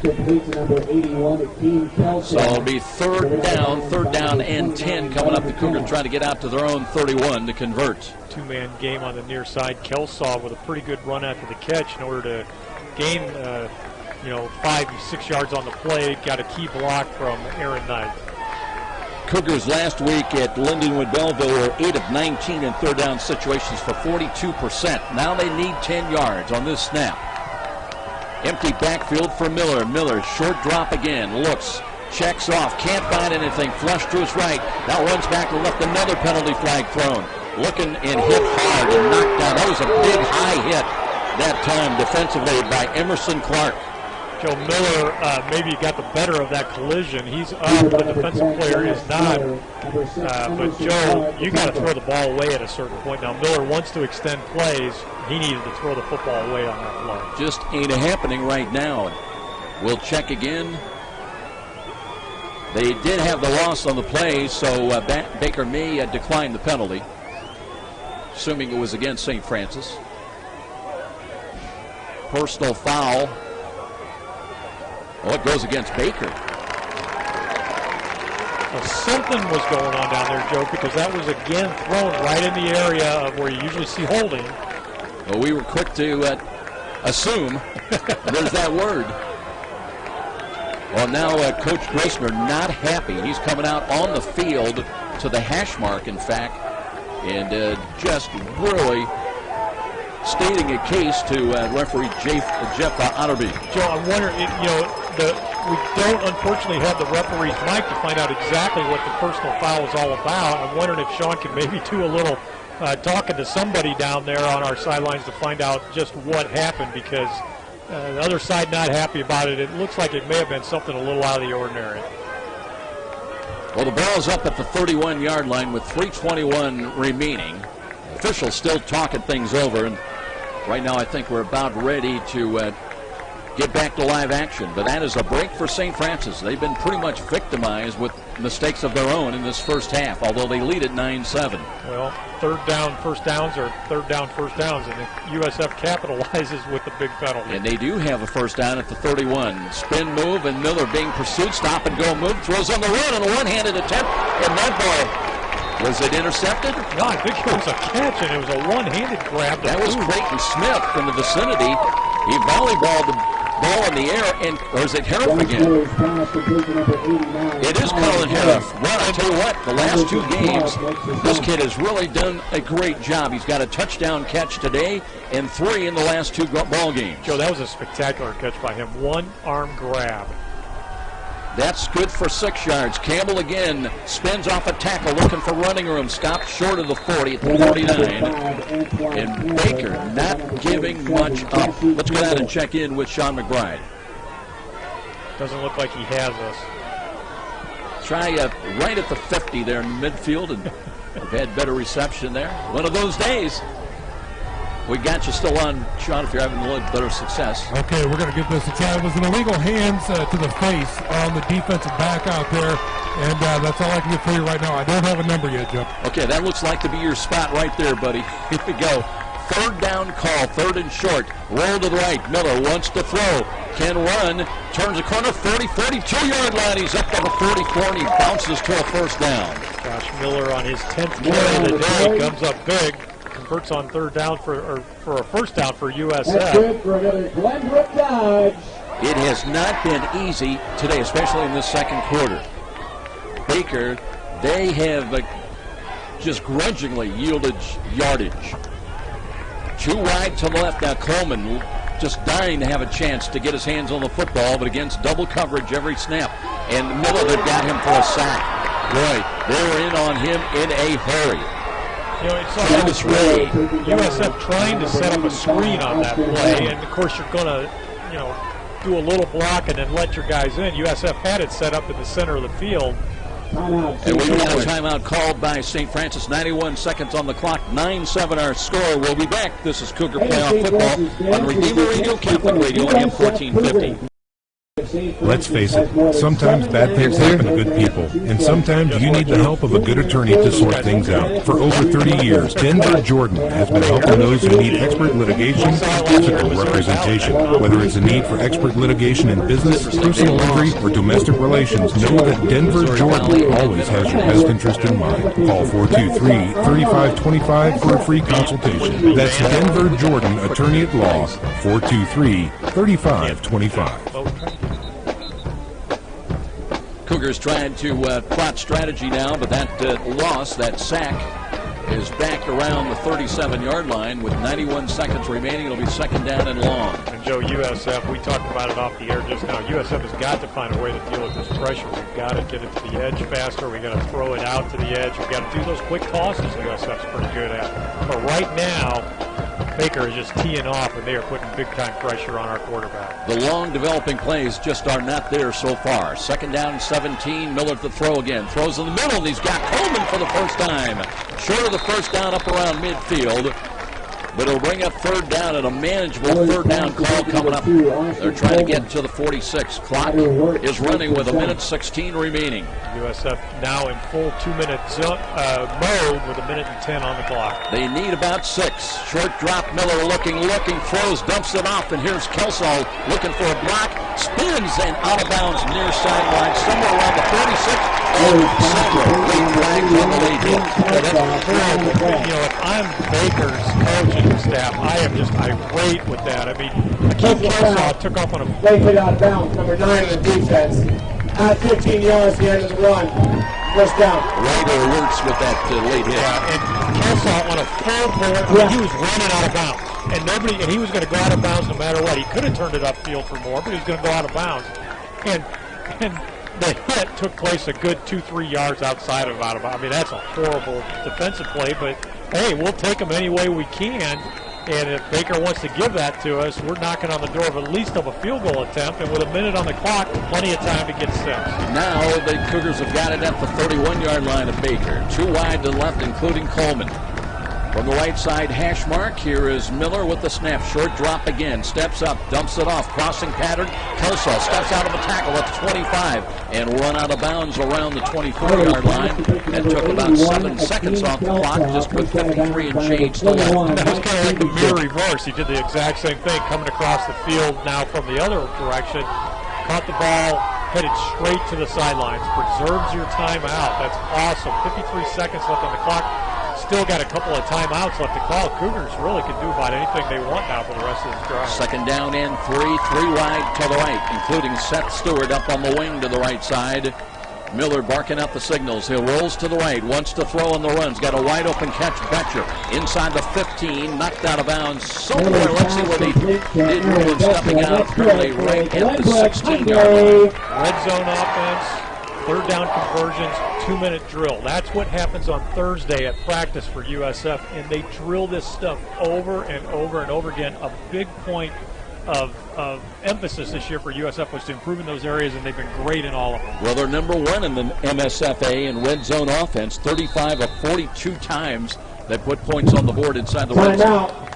Baker. Baker's going to take a timeout now with just under 47 seconds remaining. We're going to keep things right here. And we'll reset the situation. It will be 1st and 10 from the Baker 16-yard line for St. Francis. Yeah, Donnelly told me about how on Thursdays they get out there. They have the goal line. They have some guys hold the goal line markers and the sticks, so they know exactly where they got to get the 10 yards at. And they run the clock out here on the field, and they just drill it over and over again. It's a completely different type of offensive mindset that you go into in these situations, and USF has gotten really good at it. Sometimes you see teams like this, Joe, who seem to, why don't you just go into that 2-minute offense all the time because they are so good at it. Well, the defense has a different mindset too at those times, but there is some validity to that theory that, just hurry up all the time and get the ball going and run out of bounds and keep the defense off kilter, and that's where Baker is right now. One of the keys, Phil, appears to be that in the recent snaps, Josh Miller's been able to get the ball in the hands of Akeem Kelsaw and Austin Coleman. That's got to be critical. Coleman in, he's up on the slot to the left side. Wide of him to the left will be Aaron Betcher. 1st down and 10. And here's Miller again with the snap. Looks, can't find anything to the right. Flush to the right side now, running, throws it and got the ball tonight. That's only a short gain, about a yard maybe. To the 15, the clock runs down to 38.3 seconds. Taken down by number 7, Joshua Ferry. Got the ball up the field for a couple of yards though, and did get out of bounds. That's the good news. Gave him a good spot to the 13-yard line. Yeah, three yards on that catch. So, that's padding the yardage that you may need for an ultimate field goal attempt here. But Kevin Donnelly, he's going after 6. Baker again with 2 safeties back. They're standing right at the goal line. Empty backfield now. Miller short drop, quarterback run, and spins inside the 10. Stumbles in the touchdown. Miller from 15 seconds.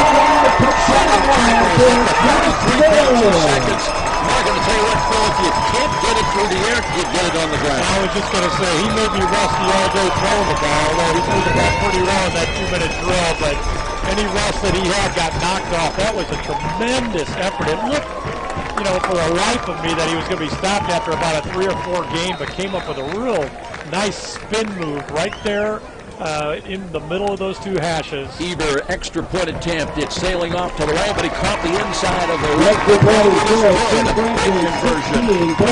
16-7. St. Francis back to the lead of 9 with a timeout. We'll be back to Darcy Stadium. This is Cougar Playoff Football on Redeemer Radio, Catholic Radio AM 1450. Tri-State Warehousing is one of the most complete service-oriented companies in the warehousing field today.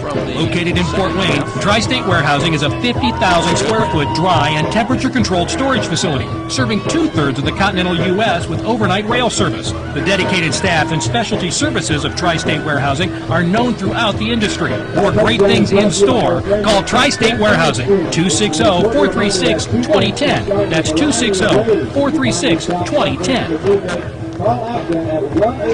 With his 4th rushing touchdown of the year. Boy, that was a big run. He had to break a couple of tackles on the way, but kept his balance and took it into the end zone. Yeah, to finish my comment, Joe, he spun, and then that just propelled him the last 5 yards into the end zone. A great run by Miller. And it's a 12-play, 79-yard drive in 4 minutes and 23 seconds. Very impressive by USF to answer the Baker touchdown. Key by that 13-yard touchdown run. 3 catches by Akeem Kelsaw. Those came up really big, too. Here comes Colin Carmen to kick it away from the 35. End-over-end kick. That'll be fielded, running up to it at the 6. Run back by Perry. Perry up the middle's got running room, and now one man to beat. Tripped up the midfield with 26 seconds remaining in the first half. Big return. And boy, Colin Carmen, I believe, saved the day on that one. He sure did, Joe. And it wasn't particularly pretty, but he got his body low and broke down just as he needed to save the day. But with 25 seconds on the clock, Baker's got, they've got 2 touchdowns, or no, they are out of timeouts. They took one on that last series. I thought they had one left. So they've got a long ways to go with 25 seconds on the clock. Keep in mind they have a big leg, though, in Steven Stewart with a 50-yard field goal this year, so they need about 15 to 20 yards to even give it a try. To give it a try. Empty backfield again. Here's Boston. Boston steps up in the pocket, throws over the middle. He's got a catch at the 30-yard line and down to the 26.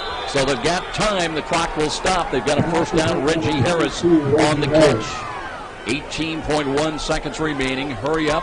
They're up to the line of scrimmage, lined up. They'll mark the ball ready for play right about now. And Boston under center, ready to run a play again. And spikes the ball to kill the clock with 16.7. Now they'll have a chance on second down. Second down and 12 with the ball back around the 27 to set up a play. Now they bring a wholesale, and I believe they're going to bring Stewart in right now to attempt this field goal attempt. They're not going to mess around because of no timeouts. I don't get why you don't take a shot to the well.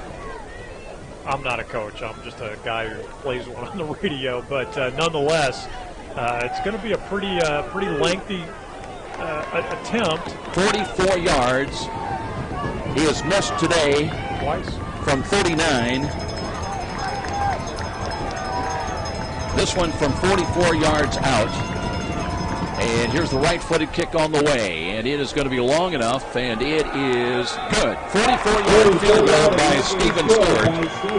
And that will make it a 16-10 ball game with a timeout. Just 10 seconds remaining. We'll keep things right here. Well, Baker strikes like lightning. You know, the kickoff return to midfield, and just one play later, they're throwing the ball down the field. They gain their 25 yards, and they come out and they score just 10 seconds after taking that kickoff. So USF has momentum will have momentum going into the locker room, I think, by virtue of that touchdown drive, which was a nice one. But that takes a little bit of a glimmer off that. The good news for USF is they will get the ball to start the second half.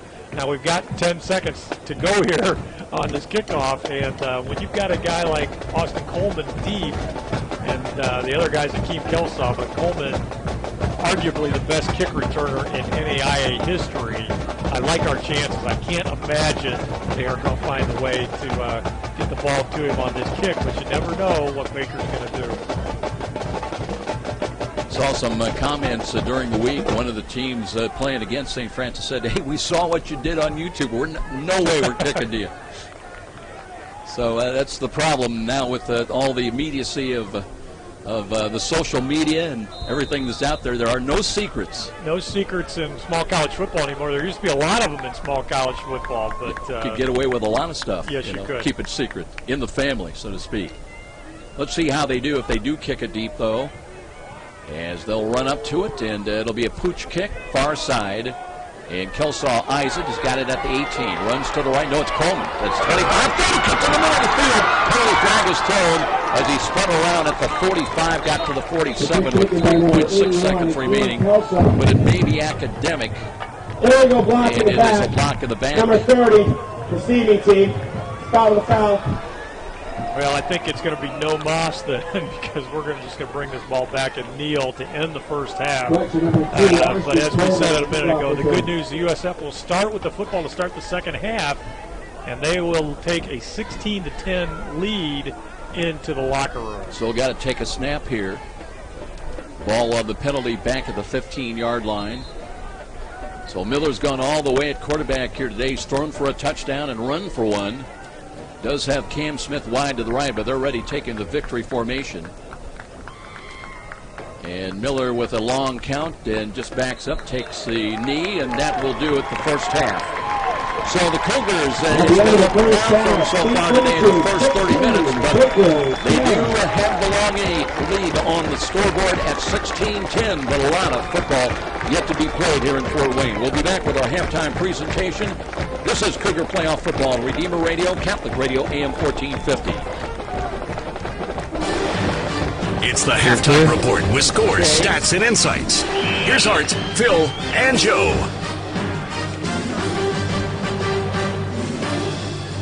Welcome back, everybody, with the judge, Phil Houck, and Sean McBride. I'm Joe Parson. And it has been wild and woolly here today so far in the first 30 minutes. 16-10 is our score as St. Francis has the lead. As I want to take a look at the scoring recap here, and it all started with the ball possession of Baker.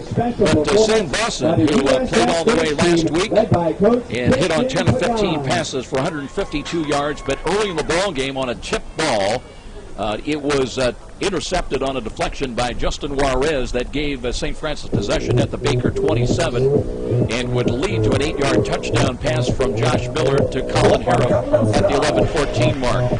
Extra point, a try was no good by Eber, though, and it left it 6-0. Baker had a chance to get on the board, but a missed field goal from 39 yards out gave St. Francis possession at the 21-yard line, but they couldn't do anything with it until a fumble recovery by St. Francis at the 41-yard line of Baker, and that would lead to a 27-yard field goal by Eber, atoned to make it 9-0 St. Francis in the second quarter.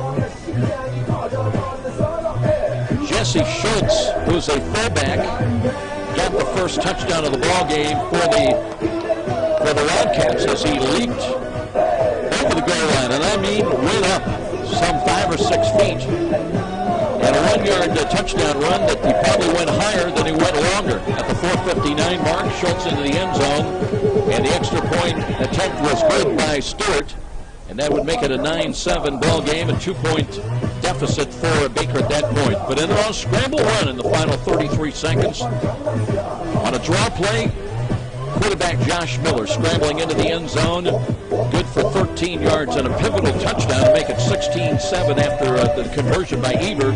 But a big return on the ensuing kickoff by Dylan Perry got him out the midfield, and it would lead to a 44-yard field goal just before halftime by Stewart, and that's where we are now in this 16-10 ball game. So anybody's ball game, and we'll see if Team Trinity is going to have to play 60 minutes. Cougars have been up and down. They've made some plays when they've had to, but Baker's been impressive. They have not gone away. Well, penalties are in this game, and maybe a missed extra point, missed field goals, missed opportunities. These two teams appear to be pretty evenly matched today, Joe, so I think it may come down to just who makes the fewest mistakes. And USF so far, I think, has got the better of that game because they have taken advantage of Baker mistakes on 2 occasions, the interception and the fumble recovery. And they've got 9 points scored as a result of that, and their lead on the scoreboard right now is 16-10. So 2 evenly matched teams, it's a cliche, but it's true, and it's going to be very true in the second half of this game.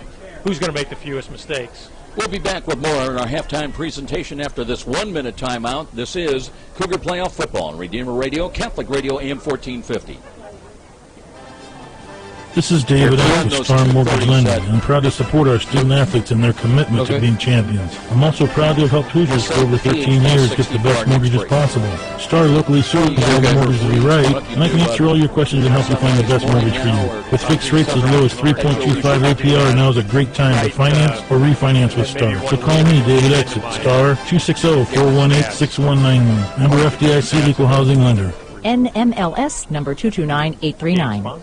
Here's a money-saving tip from Mumper, the #1 name in insulation since 1956. Exposed attic ceiling joints and ductwork or new snow that quickly melts off a roof means you need to add insulation. We'll fill empty sidewall cavities with insulation, even through masonry aluminum or vinyl siding with no unsightly holes. Plus, we'll seal your crawl space with urethane foam for a total insulation package. Call Mumper Insulation at 432-7543 for a free, no-obligation energy analysis of your home. Well, we'll be looking to look at the tail of the numbers here in the first half. As mentioned a little bit, it's been up and down a little bit for St. Francis and Baker. Likewise, I guess you could say the same thing for the Wildcats. They have bent a couple of times. Cougars have scored on 2 turnovers, and really that's been the difference in the ballgame. Yeah, that's absolutely the difference, those 2 big turnovers. And USF has, to this point, cross your fingers, knock on wood, have protected the football, and that's real good news. And before we get to the stats here, Joe, fans, tune in to Redeemer Radio weekday mornings for the Sunrise Morning Show. And it now airs from 6 to 9 a.m. Hear news from a Catholic perspective, along with local area weather twice an hour. That's the Sunrise Morning Show every weekday morning from 6 to 9 on Redeemer Radio. That's Catholic Radio, AM 1450. And, Joe, statistically, the numbers look a little bit in Baker's advantage, actually, except for the big one, and that's the USF 16-10 advantage on the scoreboard. First downs in the first half, Baker had 11 to USF's 10. Rushing yardage, Baker 54 yards on 19 carries. USF really held down in the rushing area. I thought they would do well in that area with as well as Antoine Coleman has been running lately, but they only have 46 yards on 16 carries, 143 passing yards for Baker to just 86 for USF. So total yardage, Joe, 197 yards of total offense for Baker in the first half. That's on 36 plays to 132 for USF on 30. So a pretty significant advantage yardage-wise for Baker to this point. And that came on 17 of 10 passing for Baker, 14 of 10 for USF. Punt return yardage, 1 for 11 for Baker. USF had 0 punt returns because Baker didn't punt. 3 kickoff returns for Baker for 90 yards. That's huge, and it came up big on that last little series of the half that allowed Baker to get the late field goal. USF returned 2 kicks for 27 yards. Punting average, Colin Carmen, not surprisingly, a nice job on his 2 punts, averaging 46.5 yards. USF had the 1 interception. Penalty yardage, Joe, and it's huge in the first half. 6 penalties for Baker for 56 yards. That's quite a bit, but USF really shooting themselves. 7 penalties, 81 yards in the first half. Time of possession, also some big disparity here. 17 minutes and 25 seconds of possession time for Baker to just 12:35 for USF. Third down conversions, both teams 3 of 6. Baker went for it on 4th down once and converted on that play. USF, a perfect 3 for 3 in their red zone chances. Baker just 1 for 2. Individual rushing numbers, leading all rushers in the first half. Josh Miller, the USF quarterback, 7 carries, 34 yards. Antoine Campbell, 9 carries, 26 yards. Now, Josh Miller, you got to apply actually a net number to him because he did have the loss on a sack. He netted 22 yards, but he did have the touchdown run on the quarterback draw. Dylan Baxter, 10 carries, 28 yards. Alan Troyer, 4 carries, 16 yards. Sam Boston, the quarterback for Baker, 1 carry, 5 yards. Passing numbers, Sam Boston, 10 of 17, 1 interception, 143 yards. USF, Josh Miller, a good percentage first half, 14 attempts, 10 completions, 86 yards, and a touchdown. Receiving, Kyle Bolton, leading all receivers, 3 receptions, 51 yards. Reggie Harris, 3 catches for 48. Jake Green, 3 for 37. Those are all the receivers from Baker. For USF, Akeem Kelsaw, who came up big on the last drive for USF of the half. Akeem Kelsaw, 4 catches, 28 yards. Aaron Knight, 2 catches, 21. Colin Harrop, 2 catches, 17. He had a touchdown. Austin Coleman, 1 for 12 receiving. And, Joe, those are the numbers, as you can see. Brody Cowball, by the way, came up big in the first half. He has 9 tackles for USF just in the first half of play. Ryder Wirtz leads Baker with 8 tackles of his own. So a couple of linebackers coming up big for these teams defensively, really involved in the action. But 2 numbers here that I think we need to compare. Really an advantage in yardage for Baker, fairly significant, 197 to 132, but USF taking advantage of the 2 turnovers to score points both times, a touchdown and a field goal, and that trumps the yardage. USF leads on the scoreboard 16 to 10. That is the number 1 stat in any football game, is on the scoreboard, and the Cougars lead at 16-10. We'll take a timeout. We'll be back with more of our halftime presentation. This is Cougar Playoff Football on Redeemer Radio, Catholic Radio, AM 1450. Are you stuck having to find your own health insurance? When my employer dropped our coverage, I had no idea where to turn. Then I called PHP. I was connected right away to a real person right here in our community.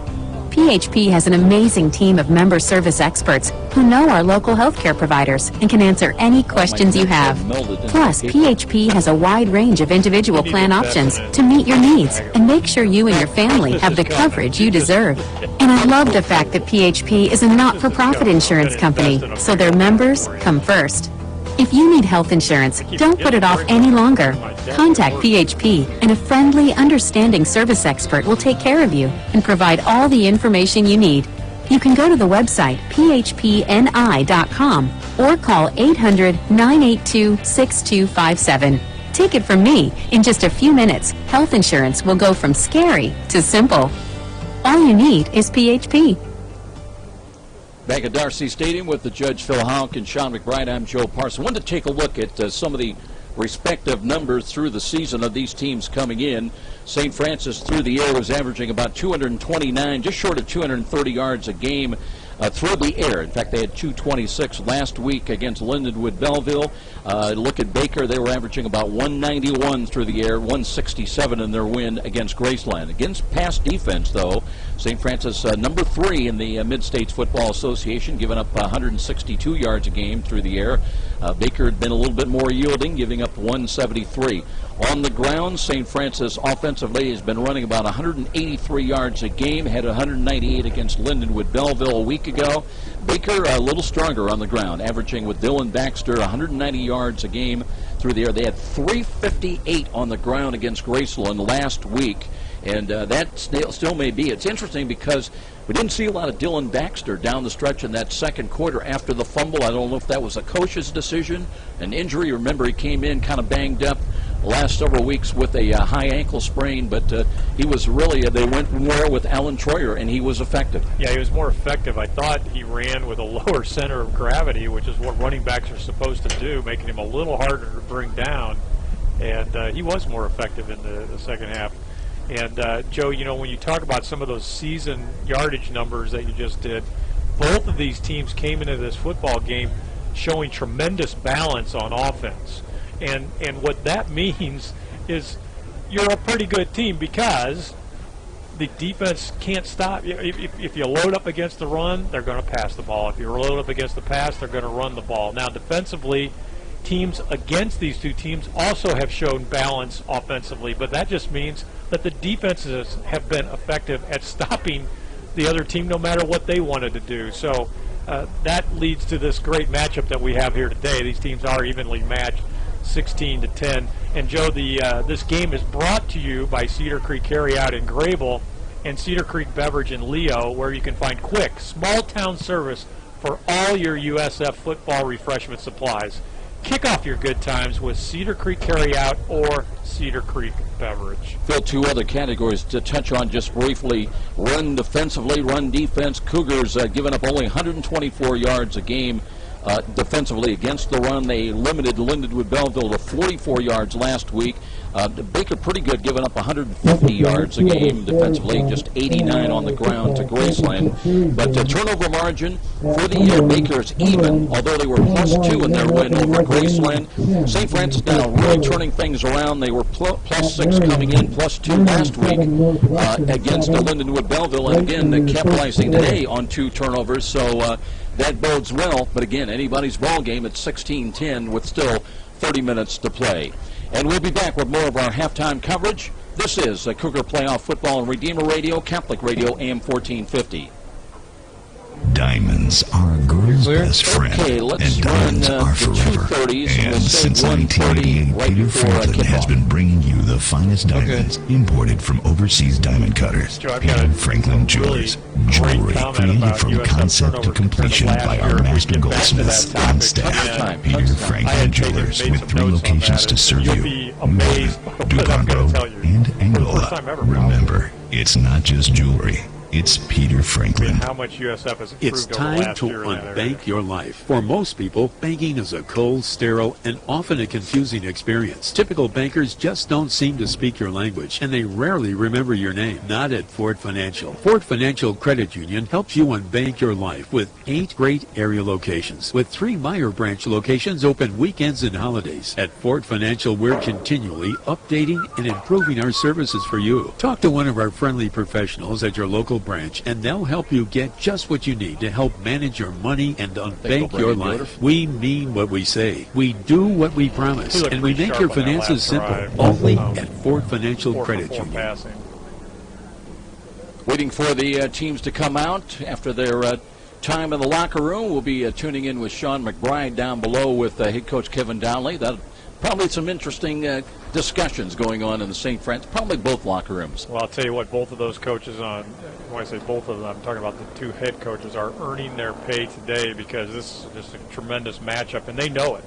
They absolutely know it. And getting back a little bit to our conversation about turnovers and the comparison between last year and this year, you know, last year going into their first playoff game, USF was -8 in the giveaway takeaway ratio, and we remember last year it was a plague on USF. This year +6 and +2 in the first half of today's game. Those are great numbers.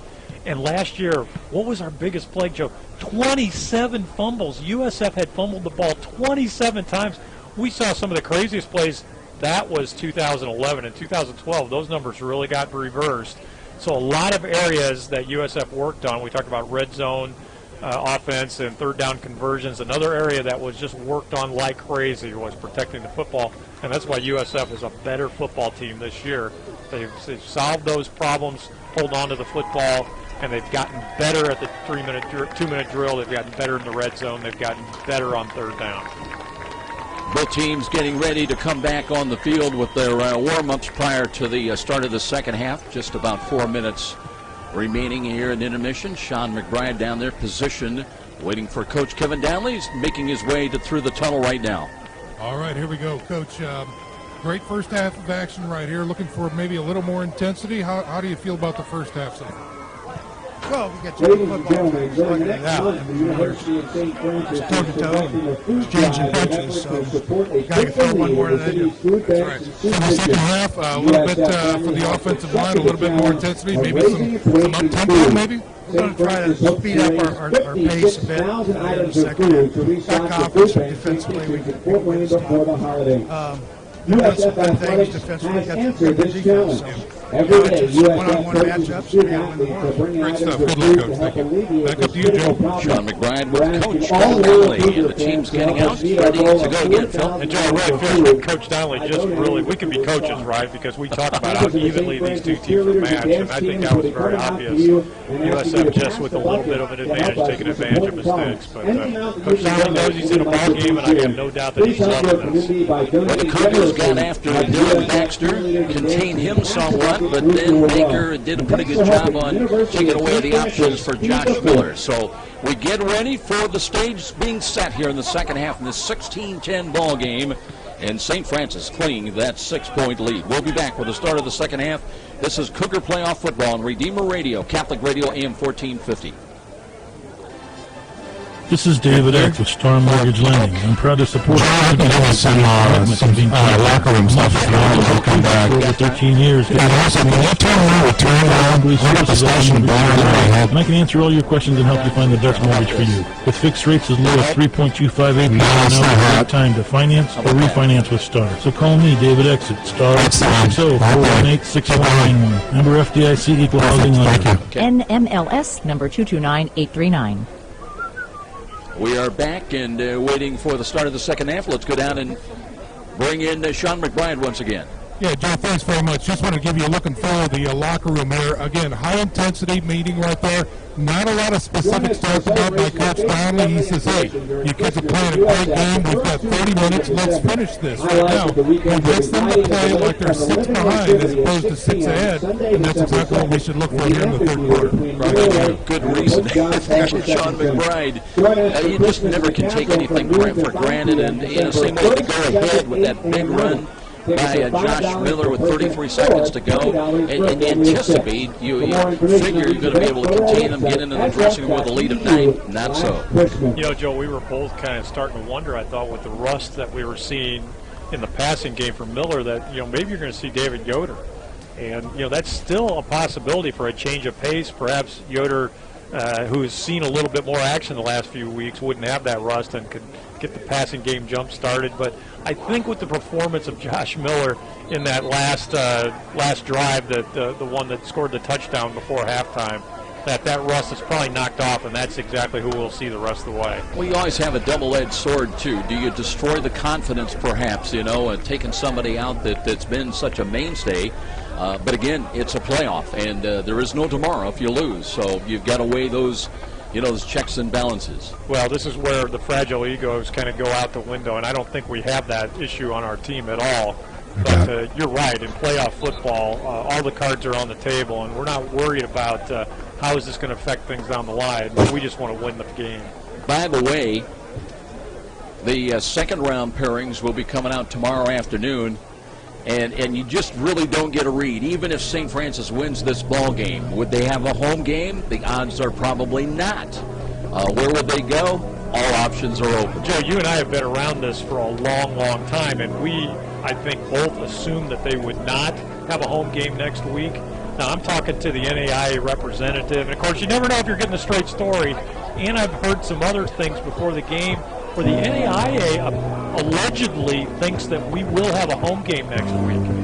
Or at least there's a better chance of it than we might have thought. Now, we're ranked 6th. You really need to be in the top 4 to make sure you have a home game. And if teams lose ahead of us, we could move into that top 4. But if things go to form, that's not likely. There's a financial aspect, too. You have to bid, and some teams elect not to bid early on. Here's the kick now, and it'll be Coleman as he locates it at the 9.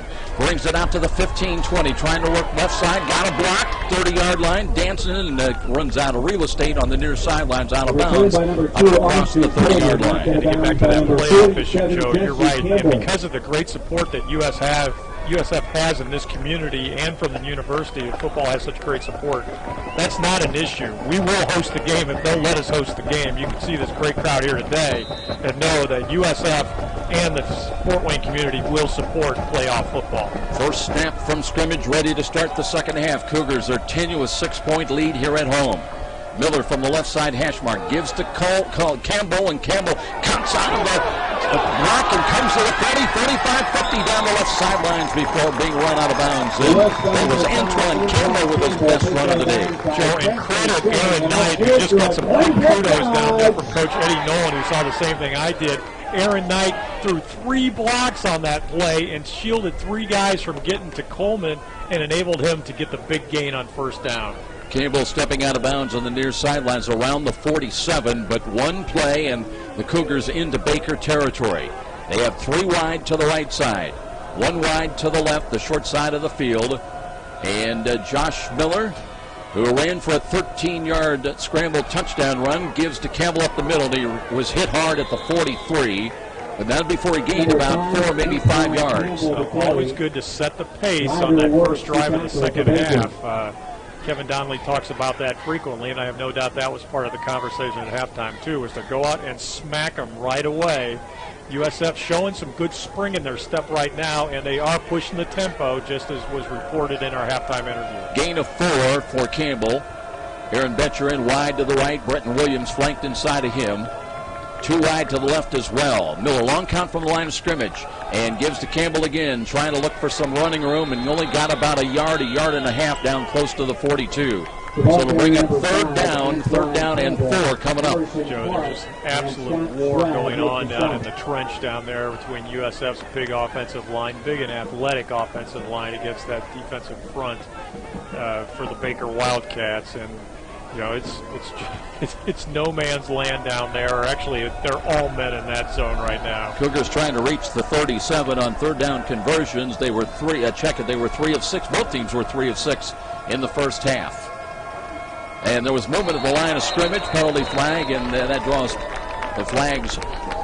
And let's see if it was encroachment. Well, they were across, no doubt about that, but were they induced? 95 on the that was about as encroaching as I've ever seen encroachment. And, you're worried that maybe somebody on that offense moved, but goes against Baker, so it is an automatic first down on the walk-off. Right, that's a good one for USF to get that first down. So that'll take the ball to the 37-yard line. Keem Kelsaw now in. He's up on the wing to the right side. Split wide of him. In the slot will be Coleman. 1st and 10 from the 37. Miller waiting. He's got the snap again. Runs the belly series. Gives to Campbell straight ahead. And drives it inside the 35 to the 34-yard line. And Antoine Campbell, nothing fancy so far. They've been just trying to test that middle of the Baker defense. On USF's first play of this drive, they got off to the edge a little bit, but the last 3 plays have been right in that A gap, and USF just trying to show that they can impose their will on Baker. Campbell picks up 3, 2nd down and 7. Knight in, he's wide, the lone wide out to the left side. Miller again wants to throw and throws a slot. That's a drop ball and nearly intercepted. That ball in and out of the hands. It was Kelsaw that had it for a moment. Kelsaw probably needs to come up with that catch, Joe.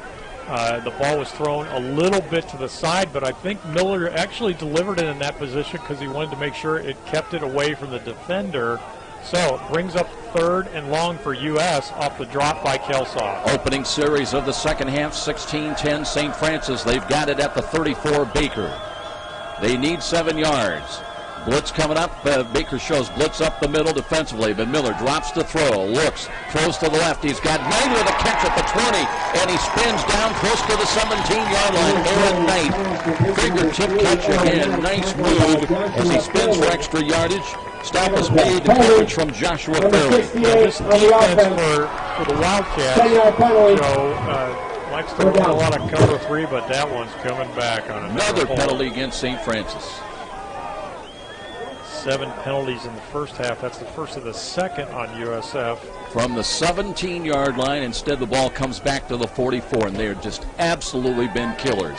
81 yards of penalties in the first half, and had another 15. So now it's 3rd down and 17. Still got to get down to the 27-yard line. And Miller with 2 wide to either side. Drops to throw again. Can't find anything. Flush to the left. Scrambling. Throws on the run, and that one, nobody home. That one was way high at Colin Harrop in the same area as another would-be receiver. So it'll be 4th down, and what started out so promising, instead it'll be Colin Carmen in to punt the ball away and looking for the coffin corner. Joe, I was hoping to point out on that previous, lots of 3-deep coverage for this Baker team. USF should be able to find more seams underneath. Carmen waiting to punt, waits at the 42 of St. Francis for the snap. Reggie Harris is back and hits it high and short. His runs away from it, and it does turn over at the 5-yard line, and they'll have him buried back at the 7. Joe, Colin Carmen can punt in any league. He knew exactly what he was doing. The style that he employed on that, knowing that he wanted the ball to land and bounce back. He actually does some things to put different spins on the ball to give them the opportunity to down the ball inside the 10. And look, the ball is down at the 9. Did you see how he positioned that ball on the kick? It was he almost put it point down, straight down. Exactly what I was picking up on too. And like I said, you can do that, and you can average 44 yards. You can punt anywhere. You can work for a long, long time. So Baker backed up inside their 10, and they've got Dylan Baxter back in there as the running back. They throw, and the ball's dropped. Well, I tell you what, Sam Boston's had a number of drops, especially in the early moments of the ball game. A number of drops, and that was real close to being batted down at the line of scrimmage. The trajectory of Boston's passes comes out really, really low because he throws from his hip. It's really mechanically a very unsound way of playing the quarterback position, and it's plays like that shows why you got to have better mechanics to go very far. 2 wide to the left, and Boston gives to Dylan Baxter, and he plows straight ahead. It is stopped short of the 15 at about the 14-yard line. So to bring up the big 3rd down call now for the Wildcats. They trail it by 6 and trying to get a little bit of extra maneuvering opportunity on this 3rd down call. They will need... It's 3rd. A little late with the chains out there. It's going to be 3rd down and 5. USF would love to slam the door here because it would give them some great field position. Cougars come up in press coverage now and empty backfield for Boston. He's got the snap, looks left, throws, pulls it down, now runs up the middle, has got the 1st down across the 20 to the 21. Cougars had him as Zach Bruce had a shot to bring him down for a loss, but instead he was able to keep his footing and runs for a 1st down. Well, Bruce brought the pressure, Joe, and flushed the pocket and actually got a hold of Boston's jersey, but Boston was strong enough to pull away from that tug and just barely fell across the 1st down line. So Baker lives for another set of downs. Boston 6'2", 205. So he had the power to run and avoid the tackle for loss. Under center again, there was movement. Might be a free play as Dylan Baxter, looking for running room, runs right into Justin Juarez at about the 22. But let's see what we've got. And now we're going to have more pushing and shoving.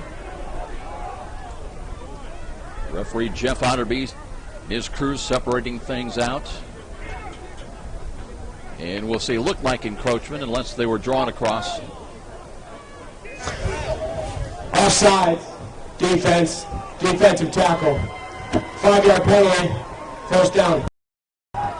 Yeah, there was a couple of Cougars up front that jumped, including Matt Smith, I believe, was one of them. And they jumped in unison. Sometimes you think, well, maybe there was something that drew them off, but apparently maybe not. the hard count. Yeah. Lawson now's got first down and 5.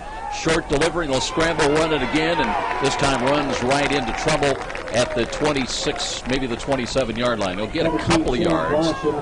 So let's call it second down and 3, maybe 4. Let's see where they spot the ball. Lawson had himself in a very vulnerable position on that sneak. Body kind of twisted and upright, and he took some real punishment on that quarterback sneak. Gain of a yard, second down and 4. They're trying to get up to their own 31-yard line. 10 minutes.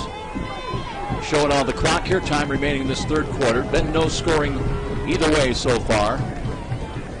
And a one-back look once again for Sam Vossen under center. Ready to take that snap from George Robertson. Drops the throw, screens the ball right side. Here's a run, and to the 30 now. There's a penalty flag thrown once again. Well, this crew's not been shy about throwing the flags. Kyle Bolton working out of the backfield. Tackle by Anthony Moore.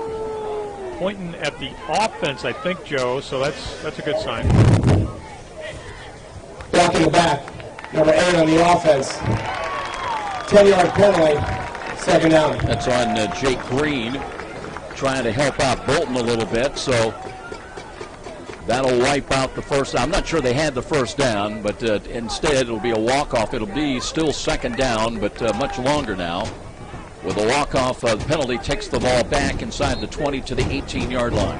Well, both of these teams are going to be knocking on the door of triple digits in the penalty area. I've got that as the 8th penalty for 76 yards on Baker to 9:29 of the third quarter. Bolton again resets into the backfield, flank to the right of Vossen. He takes the handoff and running for some room. Got across the 25 to the 27-yard line. Cougars again not able to lap up and make the play. That time Taylor Brown came in and got a piece, and he's shaking his right arm like he got a little bit of a stinger. So he keeps his pad level low, and once again shows that he's tougher back to bring down than Baxter in a lot of ways. They get the penalty yardage back, so it'll be third down and 4 now. 8:48 remaining in the third quarter. So far, no scoring. Empty backfield look once again. 3 wide to the right, 2 wide to the left. And Vossen with the snap. Looking, throws, swings it out, and a little bit wide and incomplete. And now penalty flags again against St. Francis. As Bolton had a stop and apparently a little push in the back prematurely. Boy, there may have been contact, Joe, but there wasn't a lot of contact. And whether it actually interfered on the ability to catch the football is also an open issue. But this crew calling it tight, and after all, we know this crew, NFL experience down there. No comment. They did so well, didn't they, in the preseason? I asked them if they... No. Pass interference on the defense, number 27. That is a spot foul, first down. Jamel Green whistled for the pass interference. I did ask Jeff Otterby if he had done the Seattle-Green Bay game by chance. he did laugh at that question and said no, he wasn't involved in that game. I was going to say debacle, but I won't. But now Baker will have a first down at their own 28-yard line with 8:34 remaining, and penalties just have been an absolute problem today for St. Francis. 80-some yards in the first half, and it has not let up much. Schultz in the backfield, play action fake. Here's the throw over the middle. Nobody. Well, they got a man out there, incomplete. Bolton was hit by Stamps as the ball arrived. And guess what? No penalty flags for a change. That's the good news. But once again, that does things to the defense. They completed that play in the first half, ended up in a scoring drive for Baker when they completed the 41-yarder deep up the field. And just showing that you can do that keeps the defense honest. Well, they kind of lull you to sleep with the dunk and dips with the short yardage, the screens, and every once in a while they'll try to hit you deep with a vertical. Offset power to the left side of the I formation. Short drop, Boston screens to the right. Lofts it out there. And here's a run to the 30, to the 35, and that's Dillon. And Baxter gets behind the defense, and he's all the way across the 45 to the 46-yard line. Well, Dillon Baxter not going down, keeping his footing, and that's a big play.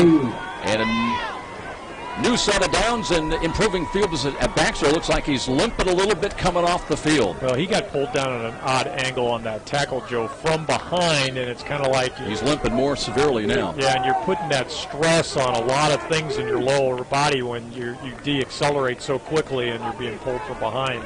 Let's hope that's not a serious injury. Well, let's see how the Cougars react now defensively. And here's the handoff, and let's see if it's Troyer. Troyer looking for some running room, stopped short of midfield, got it up across the 49-yard line. Aaron Troyer's been a pretty good replacement for Dillon Baxter. Troyer coming in to start the game. He had 11 carries last week for 64 yards, scored on a touchdown run against Graceland. Yeah, 5 carries, 20 yards. That compares to 11 carries for 32 yards for Baxter on the day. Picks up 3 here, 2nd down and 7. They'll stay with the I formation, and Jesse Schultz, the up back, and now he's in motion to the right side. Resetting, they'll give to Troyer, looking for running room. No, it's a keeper play, and a run by Vossen as he dives short of the 1st down, got to the Cougar 46. Boy, good play action on that. Good sell of it, too. Good sell of it, but Cougars didn't play quite as much as I did up here because they at least stayed in good pass coverage. But a good job by Boston of turning that ball up the field. So 3rd and short, Baker really looking for a 3rd down conversion here. They were 3 of 6 on 3rd down in the first half. They'll have 3rd down and a long 2, try to reach the St. Francis 44-yard line. Big play once again for both teams in this close, tightly contested game. And they'll go empty once again. But Bossa out of the shotgun. And a quick hitting play, looks to throw, dances, throws as far as he can. He's got a man downfield and knocked away. Good defense that time, intended for Dylan Perry. Alan Richardson, really good defense. It's 8 packs in the throw as the receiver went up, and Richardson was right there, able to clear the top with his hand and bat the ball away. So USF comes up big with their pass defense on 3rd down. Baker's going to look with this punt, though, to pin USF back against their goal line. And you got to be careful of maybe a hard count. Remember, it's 4th down in a long 2 only. Or a fake. Or a fake, maybe on a direct snap. It's at the 46 of St. Francis. They do snap the ball back, and the kick is away, high, wobbly ball. Knight runs near side, catches the ball on the run, 25-30. Near side to the 35 and out of bounds. Knight took a bit of a chance, but nobody was around him. I don't think Baker can locate the ball. Did it look to you like he was decoying a little bit, like, oh, I'm not going to catch this ball? Because he kind of held his hand. He was moving towards it, but he kind of had his hands down to his side. And I'm thinking, he's not going to catch that ball. And then he grabbed it, and you're right. There was nobody near him. He was able to tack 10 yards on the end of that. USF comes out with really pretty good field position. Well, the pursuit was right down the middle of the field for Baker, and I don't think they were aware the ball was off to their right side. Punt coverage, you have got to locate the ball. Here's Campbell looking for running room. Runs into his own man, spun around, dropped at about the 38. Carried by number 5. So he'll pick up a couple yards. Well, the Cougars trying to win it ugly here today at home and trying to hold on to the football, and they'd love to get more points on the board. Just a 6-point lead. 9 minutes now into the second half. Neither team has scored in this slugfest right now. 16-10 USF lead. Cam Smith, part of a trips package, wide to the right. Here's Miller looking, can't find anything. Now he's got some running room. Cuts to the 40, steps over a tackle, and brings it out to the 45 to the 46-yard line. Good Josh Miller with a nice run. Made that decision. He saw some green to his left and responded. He's just a little slippery, isn't he? It looked like he had 2 defenders who had a beat on him, and he was able to just put a little acceleration step in and get between the 2 of them. They ended up running into each other, and Miller's off running for a 1st down. And now improving field position for USF as they've got it at their own 47-yard line. Miller checking that defense of Baker. A stretch handoff. Here's Campbell and cuts to midfield, brings it up to the 49 now of Baker, and that'll be a gain of about 5. Well, and now you sense a little tempo in the USF game right now. Now's the time, I think. second down, I think you throw the football here. You've had a quarterback sneak. You've gained a little yardage up the middle. This defense might be on their heels a little bit, but looking for the run nonetheless. USF needs to find something up the field. They gave Campbell 5 yards on that carry. Second down and 5. And Miller taking a look once again. He's got 3 wide to the right. Running back is Campbell. Campbell off tackle to the left side. Trying to find some running room. He spins, backpedals up across the 45 and down close to a first down. They're going to mark that ball around the 40. Well, let's see. One guy's got it at the 44. Let's see. The guy with the ball is going to put it down just a little bit short of the first down stick outside the 43. Good, strong effort by Campbell, who now 65 yards on 16 carries. Quick hitting play to come up the line of scrimmage quickly and straight ahead. Miller powers, and I believe he's got the first down to the 42. Not by a lot, but I think depending on spot, USF ought to have a new set of downs here. Well, that was that hurry-up offense, and now we've got a player down, and it is Josh Miller. Miller got rolled up on apparently in the pileup. And he is down and in some difficulty. So we're going to take a timeout here, an injury timeout with 4:23 remaining in the third quarter. St. Francis with Yoder warming up in a hurry, 16-10 our score. And this is Cougar Playoff Football on Redeemer Radio, Catholic Radio, AM 1450. When you make RedeemerRadio.com your homepage, you'll find what you need to know about news and events in our Catholic community. At RedeemerRadio.com, you'll find a complete program lineup. Catholic prayers, links and resources, and religious liberty updates. Redeemer Radio, Catholic Radio, AM 1450 and 89.9 FM. With crystal clear, live streaming audio 24/7 at RedeemerRadio.com. Miller being helped up to his feet but limping very noticeably and trying to shake it off. Tough kid, but we'll see. They'll have to make a change at least for a play or two. And Phil? Fans, if you can hear this game, it's thanks to our communications sponsor, Dr. Todd and Mary Briscoe Family Dentistry. Their generous financial support helps make this Redeemer Radio Sports broadcast possible. Need emergency dental care? Call Dr. Briscoe at 260-486-9950. That's 260-486-9950. And David Yoder is the man. 6-foot junior, not much time to warm up, but let's see if he's just going to run a play and keep it on the ground now. To get into the flow play action. Fake, he rolls to the right, wants to throw on the run, and there's got to be a pass interference call. And then comes in. So I think you said it loud enough, but you were so right. I'm surprised it took so long for that flag to come out. Obvious interference in the secondary there. Nice hold down before he even got a chance to get to the ball. And Yoder did not throw a particularly on-target pass, but it doesn't matter. There was clear interference on the play, so it never had a chance. And, boy, Kevin Donnelly not being shy, bringing that guy off the bench cold, and he's throwing the ball right away. They'll move the ball to the 34-yard line now. We've had no scoring in this second half so far. 16-10 our score. First and 10, though, from the 34-yard line. Yoder replacing Josh Miller at quarterback on the injury, and their little mix-up in the backfield, and Campbell looking for some running room, and he runs away from 2 tacklers, but he'll lose yardage, run out of bounds on the near side, back outside the 45-yard to the 35-yard line. Campbell somehow managed to get back almost to the line of scrimmage, Joe, and as you said, a complete cross-up in the backfield. And they're working on the lower body right now, maybe an ankle or something like that. Miller right down in front of us. We're kind of shielded from the details of that, but I know that once something's resolved, we'll probably get a report. We'll get Sean McBride to give us an update. Right now it's second down and 12. Yoder in, looks to throw. The right side, it throws low and going down to his knees. The catch is made at the 30-yard line. Ray Betcher, nice play on that dying, that quail throw out to the right side. Now it brings up a more manageable third down call, 3rd and about 6. Kind of like one of those ducks that like to fly in off the lake here sometimes, but Joe, that brings up a real big 3rd and 6, but we probably are in 4 down territory. Don't lose sight of that. Just over 3 minutes time remaining here in the third quarter. Yoder from the right side hash mark. Blitz being showed defensive right side by Baker. Here it comes.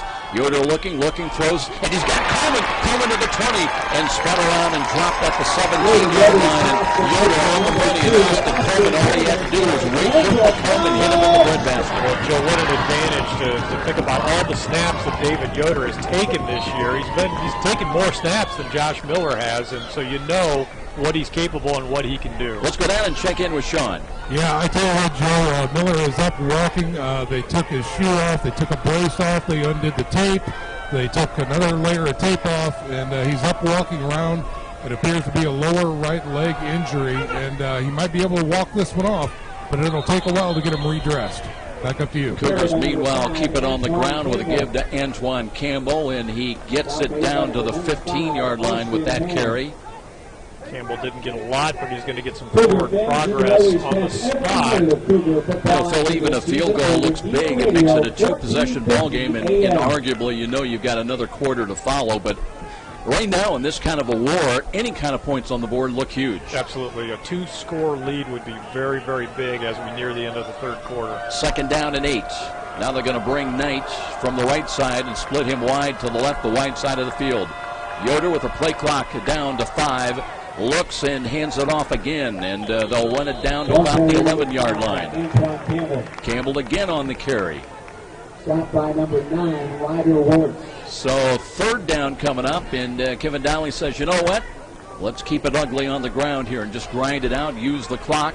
We're down to 1:40 already, only remaining in this third quarter.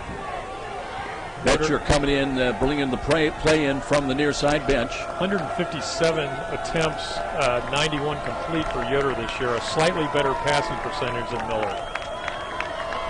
Big play coming up, third down and 4. Yoder barking out the signals, waiting for the snap from Darling, gives it off, and boy, Campbell hit hard. And did the ball pop free? It did, and Baker's got it.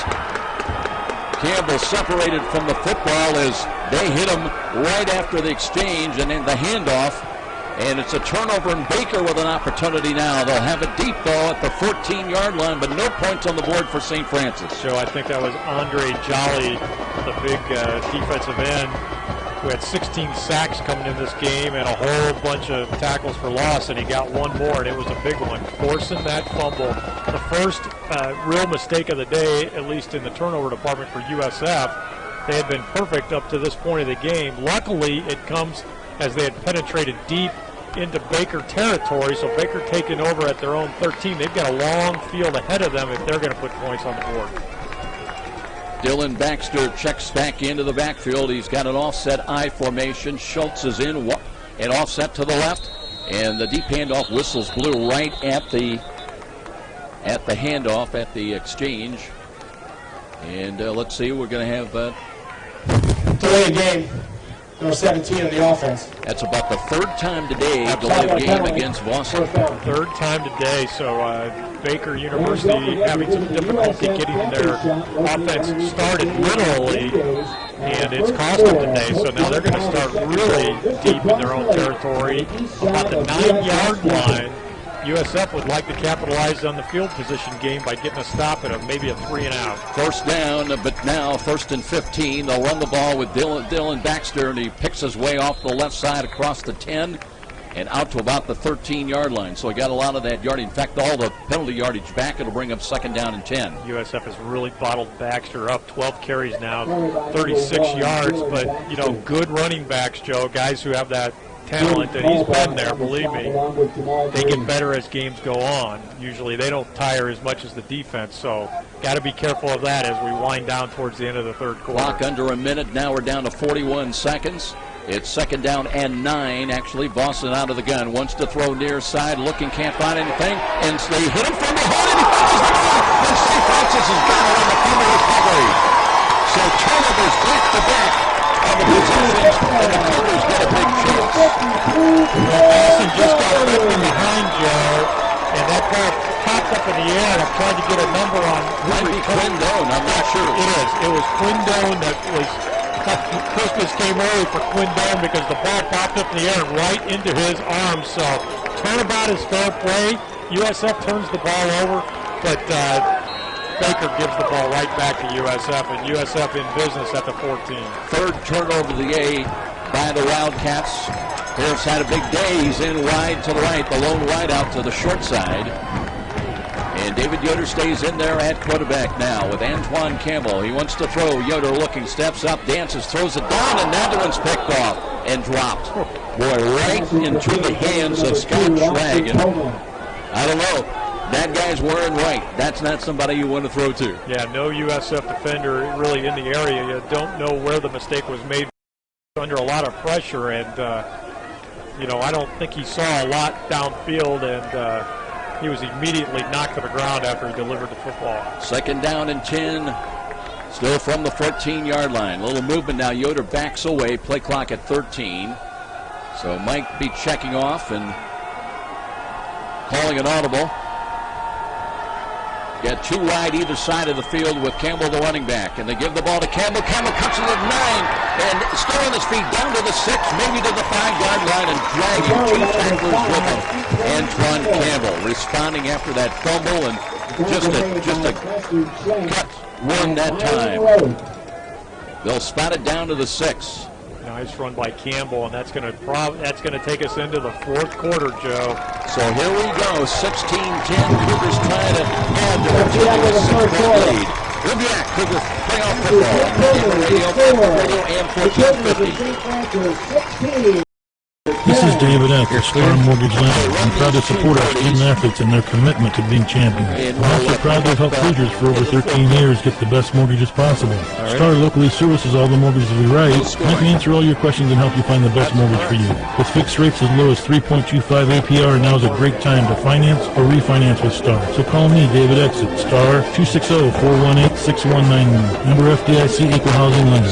NMLS number 229839. Sometimes bad things happen to good people. And let's face it, sometimes you need the help of a good attorney to straighten things out. For over 30 years, Denver Jordan has been helping those who need expert litigation and ethical representation. Whether it's a need for expert litigation in business, personal injury, or domestic relations, know that Denver Jordan will always have your best interest in mind. Call 423-3525 for a free consultation. That's Denver Jordan, attorneys call 423-3525. Somebody suspicious.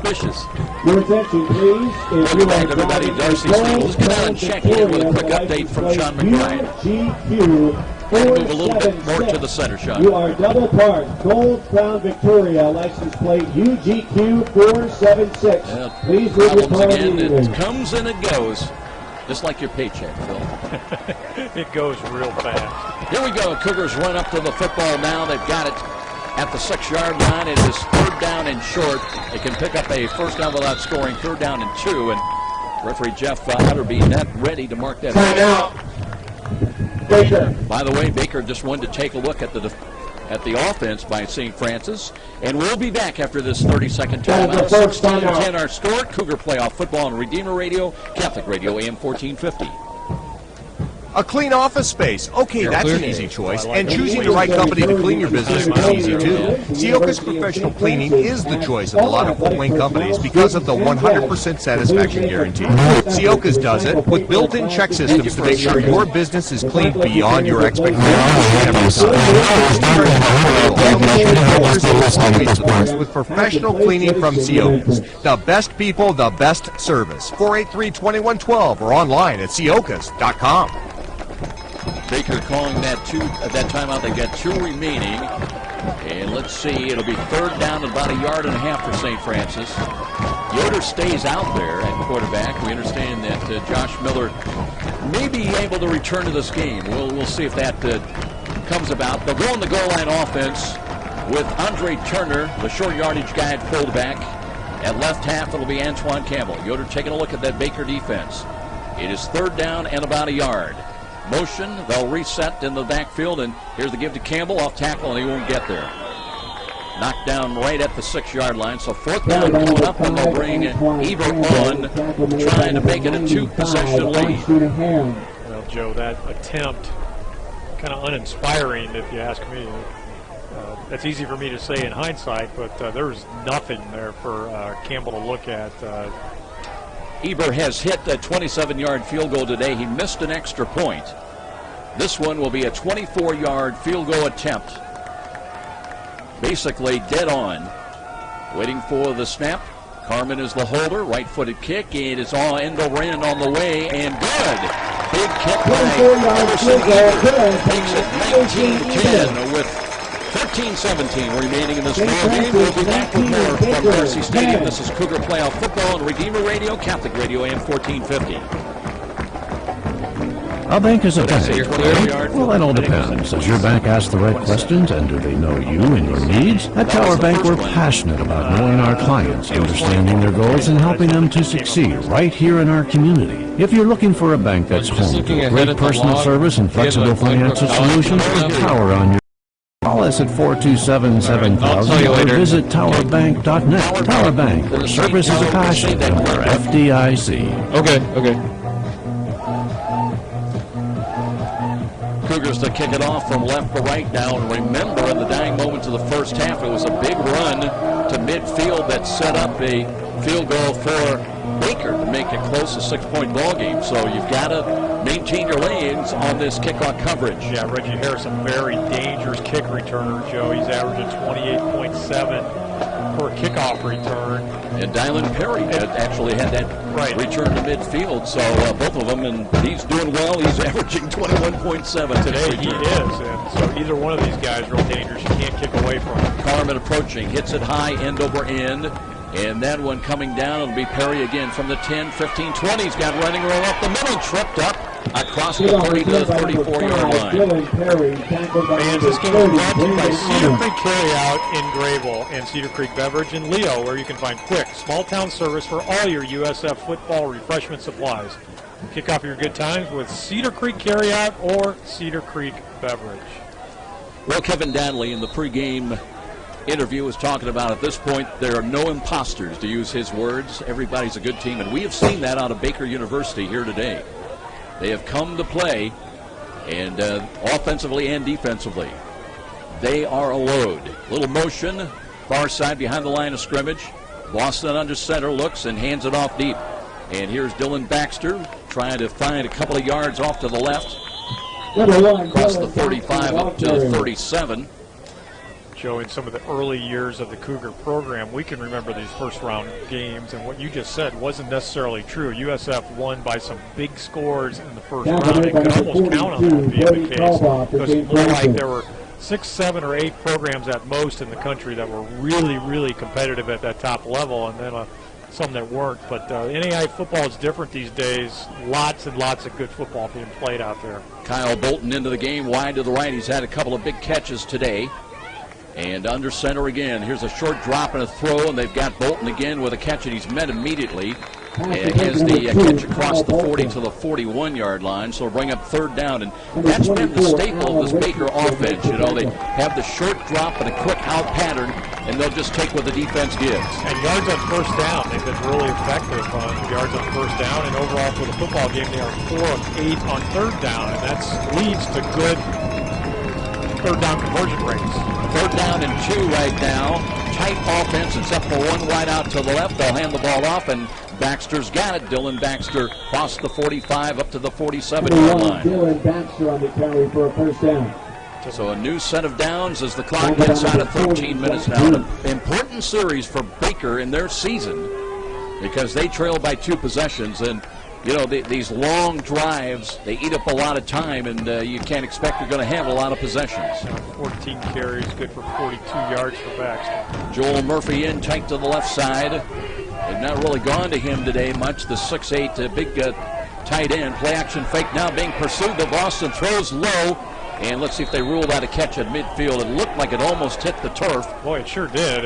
Dylan Baxter on the reception. And it is a catch to the 49. Boy, everybody on this side of the field was sure that ball bounced, Joe. And but I'm not seeing a lot of protest from the players on the field. And they had the best view of it. Lawson with a good job of avoiding the St. Francis rush up the middle. Step to his right and threw it low but complete. A gain of 4.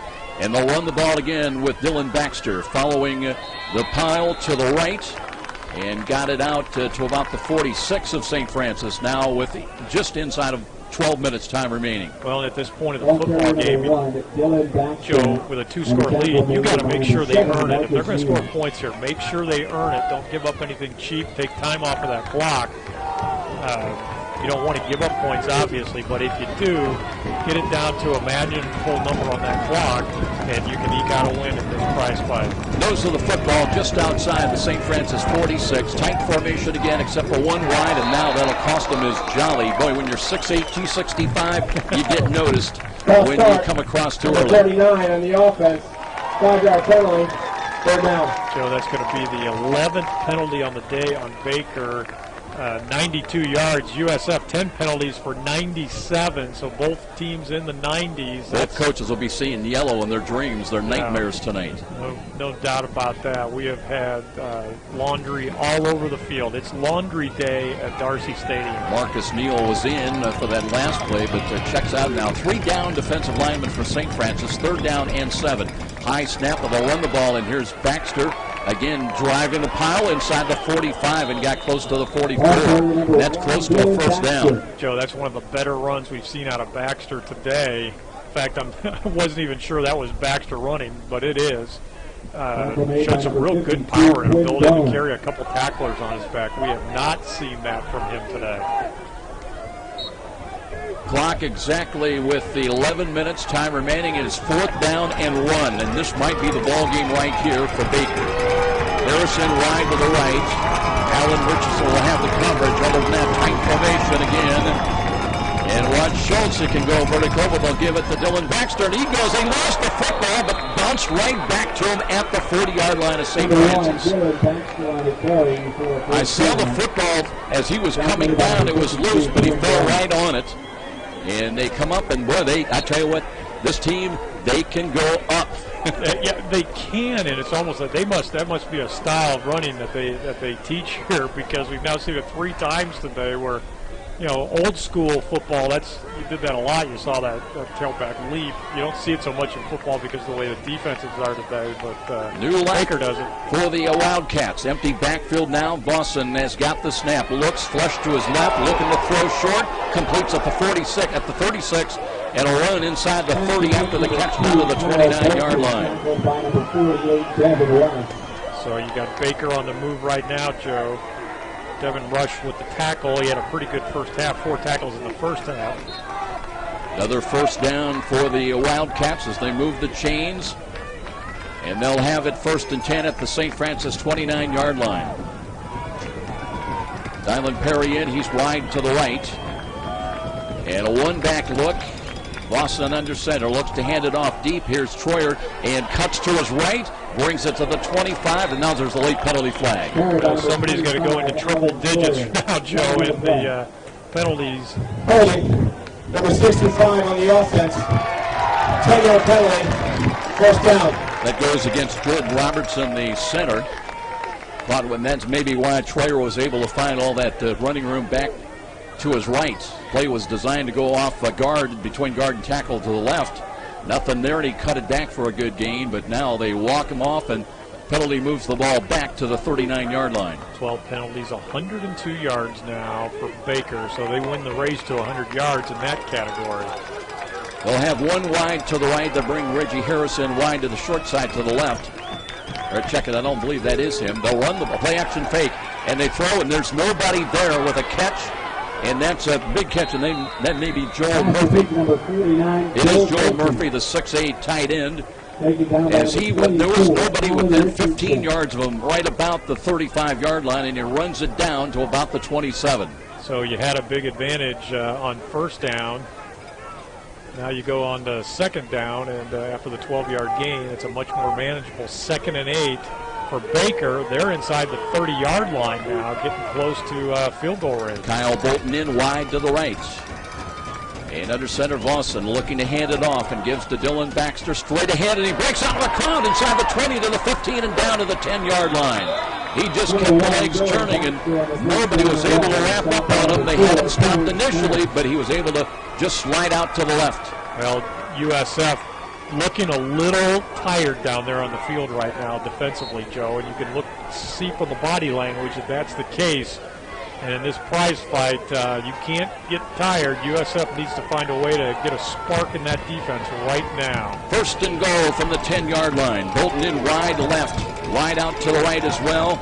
They'll run the ball with Dylan Baxter. He's got a big hole up the middle and brings it inside the 5 to the 4-yard line. Baxter now finding some holes down there. And on this drive, he's got a long of 18 yards. Now up to 19 carries, just shy of 80 yards total on the day. So quietly having a decent day. Maybe not what his credentials said he might do coming into the ball game, but a pretty good day nonetheless, and still 8 minutes and 5 seconds on the clock. Reggie Harris in wide to the right. Rex Dravenstadt comes in the Cougar defensive line, but it's second down and goal from the 4. They'll run the ball to play action fake, and here is Vossen, throws it away. Good coverage in the left corner of the end zone. Nothing open that time, and Vossen will live again. It'll be third down and goal from the 4. He almost put that one into the dormitory, Joe, across the hall. Boy, look at Joel Murphy out there. He's just literally a head and shoulders taller than anybody else out there in that tunnel. Harrison, he's been quiet today. He's wide right. He came in with 26 catches and 94 receiving yards last week. Motion by Harris behind the line of scrimmage, left from right to left. And they look to hand it off. Here's Dylan Baxter, and he looks to get into the end zone, and he does. Spins his way at the 7:46 mark, the run of 4 yards. Dylan Baxter, though, just kind of like he's been a freight train today, getting ready to go downhill, and on that drive, he accounted for most of the yardage that Baker gained, including the capper, the touchdown. That drive goes 65 yards in 6 minutes and 26 seconds, and it's back to a one-score game. 19-16 right now, pinning the conversion attempt by Steven Stewart, 37 of 42 on the year. Missed 2 last week, and the extra point attempt is on the way. Looks good and is good. So now the lead is down to a deuce, 19-17, with better than 7 minutes remaining in this ball game. And we'll be back right after this timeout. This is Cougar Playoff Football on Redeemer Radio, Catholic Radio, M1450. University of St. Francis. Hi, sports fan Sean McBride here, inviting you to... do you want me to save the 60 seconds? Yeah, save the 60 for the end of regulation. We'll steal a 30 from postgame. Okay. Experience of over 125 years. Give them a call at 485-6981. It's my barbershop of choice. That's St. Joe Center Barbershop at 485-6981. Well, game is on the line now with 7 minutes, 46 seconds remaining. How will the Cougars react to that long and time-consuming drive by Baker University? Well, USF had put together a scoring drive of their own in the previous drive, taking advantage of another turnover. But that was an impressive drive by Baker, going 65 yards. Here's the kick down the middle, end over end. Coleman backpedaling, will have it at the 2. Brings it out to the 5, to the 10, 15. Cuts to the right. Steps out of a tackle, 20-25. Spun around and knocked down and hit late. There's a penalty flag down as Coleman stays down on the turf at about the 29-yard line. I think Coleman's going to be okay. He was hit pretty hard at the end of that play, Joe, but I don't think the flag came out as a result of a late hit because it came out before that hit. Number 36 on the receiving team. Another holding call against St. Francis. Well, they have just been bitten by penalties today. Both teams have been that way, which has really interrupted the flow of this game. One of the reasons why it seems like it's been just such a titanic struggle is because anytime either of these offenses has gotten any continuity, any putting 2-3 plays together, that rhythm has been broken up by a penalty call. Looks like Yoder will stay in there at quarterback now. So an important series for the Cougars, trying to get some field position. Campbell looking for running room and runs over some folks off the left side and brings it out to about the 23-yard line. That's a pretty good run, and he'll pick up 4 yards. So, of course, the good news, Joe, 19-17 lead for the Cougars up on that scoreboard. 7:20 on the clock that's currently running, so USF needs to grind out a few first downs, and then we're going to have probably what I would judged to be a wild finish. Kelsaw and Knight are the wideouts to the left. 2 wide to the right as well. They'll run the ball again with Campbell and backpedaling his way across the 25 up to the 27. So the Cougars keeping it on the ground, and now here we go again. 3rd down and short, 3rd and about 2. Well, we know that USF is one of the top teams in the country on 3rd down, and they practice this repeatedly. That's been discussed a couple of times earlier today, and through 3 quarters on 3rd down, USF was 4 of 8 or 5 of 10. So here we go. Got to have it right now. They need about 1.5 yards. Yoder barking out the signals, now backs away, play clock inside of 10. Still got a little time with 8, with 7. Now may have changed the play call from the line of scrimmage. Takes the snap, runs to throw, pulls it down, being pursued, throws in the middle, and the ball dropped, and there's a penalty flag as well. I think we're going to have roughing. Yoder was hit. Passing complete, intended for number 6, Quentin Williams. Personal foul, number 56 on the defense, roughing the passer. 15-yard penalty, first down. Mario Armstrong, a defensive end, hit Yoder late, and that is huge. Boy, Yoder really took a risk, I thought, as he was in the pocket and it was about to collapse on him. He held that ball out there like it was a lollipop or something. Kind of a jump pass, too. Yeah, and just kind of tossed it up. He's basically on target, but wasn't too far off, but he absorbed the hit then afterwards, and that's what resulted in the first down. Harif the lone wide out to the left side, improving field position out the 43.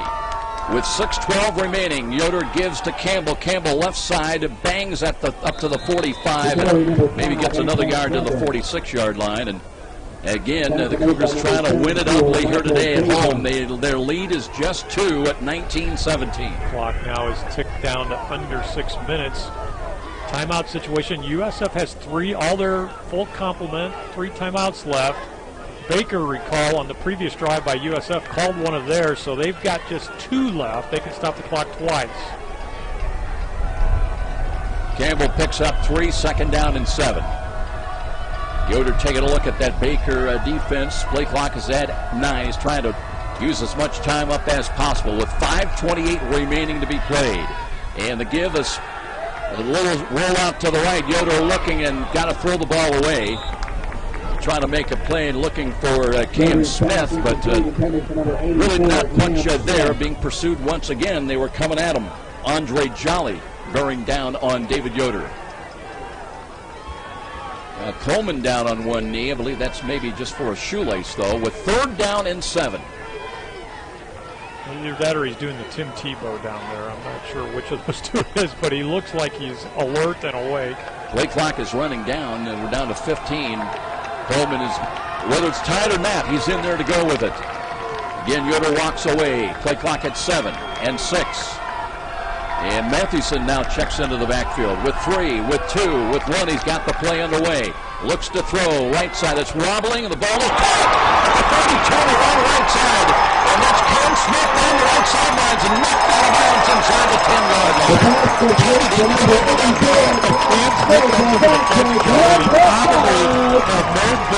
It was either him or 2 defenders. One of them was going to come up with the ball. They all had an equal shot at it. Cam Smith came back a little bit towards his quarterback and comes up with a huge catch in this really tight football game. Good to be 6-1 because that ball was wobbling all the way in there and up for grabs, and Cam Smith just wrestled it away. Then a good run after the catch. Exactly. Yep. 1st and goal now from the 7. Turner comes in the goal line offense at fullback. Campbell stays in there as well. Yoder under center. Waiting for the snap from Bryce Darling. Motion now to the left, the counter run. And it's Turner that works off to the left and maybe got to the 5.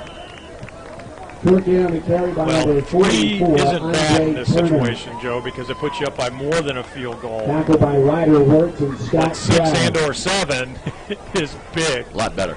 Lot better. 4 minutes and 25 seconds now. The clock still ticking down, ticking. And USF really in a pretty good position right now. Now they're going to go back to a one-back look with Campbell back there. 2 wide either side of the field. Yoder walks away. Clock at 4:09 and running. Play clock at 7. Yoder takes a look at the play clock. We're down to 4, trying to take as much time off the clock as possible. Short drop, looks right, checks off. Now he'll run and throws the ball to the corner. That's a ball dropped. It was a high ball to the left corner of the end zone, intended for Aaron Knight, and usually sure hands going up, but now it's third down. Well, it was a tough catch, and Yoder was not able to set his feet or to square his body, and he just used all upper body to toss that ball. So, and it kind of sailed a little bit as well. It did, and it did as a result of those mechanics, but almost came up with a spectacular play by both players. Just Yoder getting the ball off, and Knight would have had a spectacular catch, but it all goes for naught. Third down and goal from the 5-yard line. Tight trips to the right side. Campbell's the running back. One wide to the left. Yoder again looking, rolls to his right, throws the ball, and that one, Kelsaw never turned around, never saw it coming. Timing just off. You had Kelsaw and Cam Smith in the pattern on the near side of the field that Yoder was rolling towards, but neither player had a shot at that pass, so USF brings on the field goal team. 3:49 remaining. It'll be a 23-yard field goal attempt. Kind of right in between there. Trying to push that lead up to 5. Waiting for the snap from center. There was movement, defensive right side. The kick is on the way. Long enough, certainly, and it is good. 6 points on the board, and now needs a touchdown to win it with 3:34 remaining. And we'll be back here at Darcy Stadium. This is Cougar Playoff Football on Redeemer Radio, Catholic Radio AM 1450. Redeemer Radio wishes to thank Dr. Todd. If we need another one, do you want me to steal another, steal another one? No, not well. We'll just see what. Just take your cue for me if I ask for a 30 or a 60. Would I take another one from the post game, or just use a random one from before? Either way. Okay. It's 9950. That's 260-486-9950.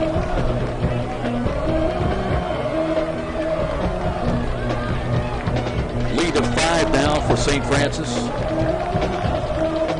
9 plays, 76 yards, Joe. USF took 3 minutes and 53 seconds off the clock. The key play, the 47-yard pass play, Yoder to Cam Smith. Cougars convert for a short field goal. What they got to do now, they got to keep Baker out of the end zone. On the kickoffs, the ball has not been carrying very good to the south end.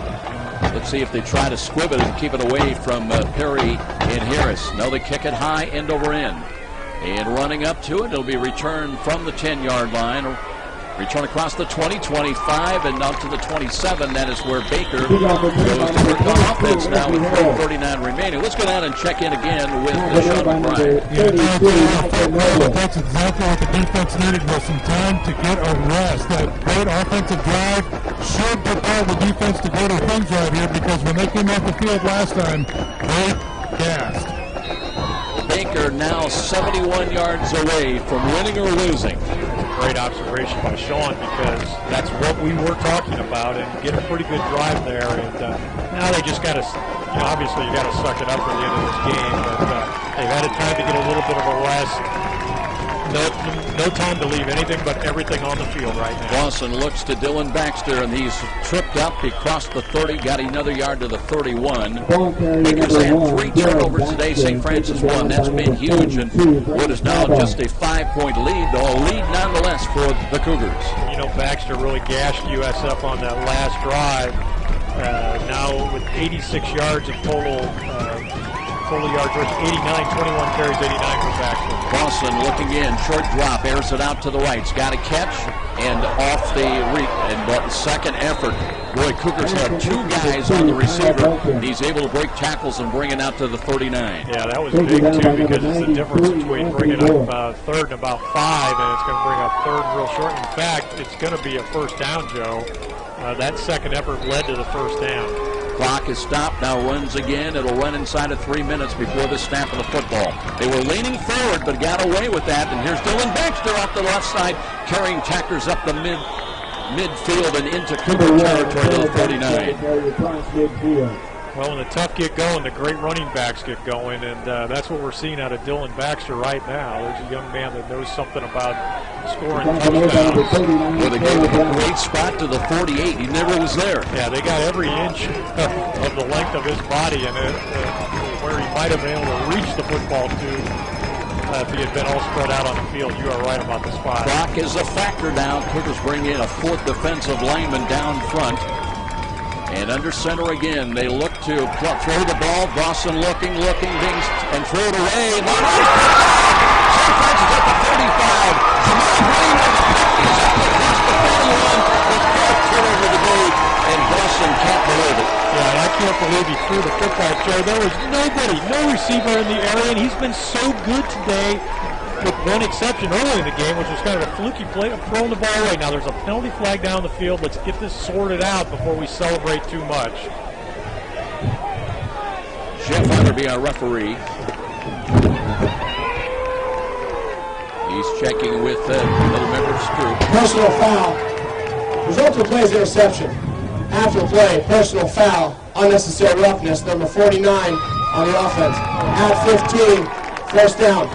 Joe, what I think I saw in the corner of my eye happen was probably what they call hitting the defensive failure type thing. Play was still alive, but there was no reason for the action. So, not surprisingly, another penalty is to this great turn of events for USF. USF, 5-point lead, 2:23 on the clock. They control their own destiny. Jamal Green with a huge interception, his first of the year. You talk about timing. Now they've got it at the 43 with 2:23 on the clock. And Yoder backing away once again. Clock won't start till the snap of the ball. That was a dead ball foul. The interception stood, and then 15 yards walked off after. Yoder again got his team spread out, looks to hand it up. He'll keep it himself, angles to the right, cuts to the 40, 35. Another penalty flag.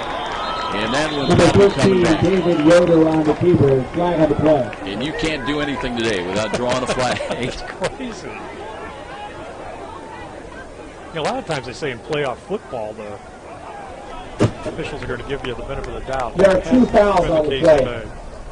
Face mask, 42 on the defense.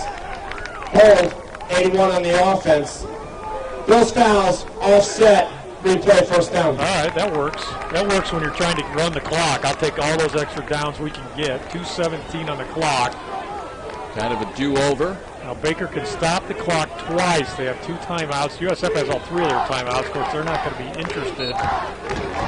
Those officials, the guys that try, they're going to have sore arms from throwing up the hankies today. Got a lot of exercise. 1st and 10 with a do-over. 2:05 now, the clock moving. Play clock at 13. Yoder again is kind of walking around and trying to take as much time off the clock as possible. Looks to Campbell. Campbell dips and lowers the shoulder, cuts to the 40, down to about the 38-yard line.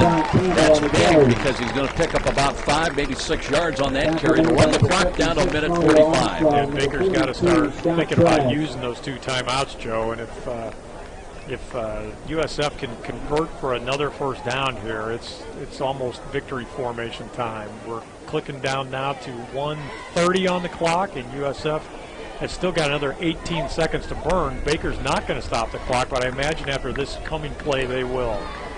Yeah, I want to talk about that Jamal Green interception where you get a chance, but I thought he almost dropped the ball. He was in his all alone and nearly gave it away. Here we go. Yoder gives to Campbell again. Off tackle. And they got it to the 35. Still driving close to a first down stick around the 33, maybe the 32. And that's Antoine Campbell with determination.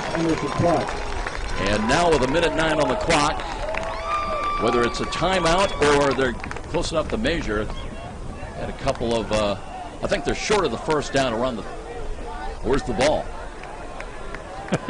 That's a good question. It's actually hidden behind one of the defensive players up there. At the 33. 33, yeah, not a great spot, that's for sure, but we couldn't really see. Mike Grossner's not happy. He's out on the field again saying, hey, what's going on? The clock was running all the way to 57 and a half.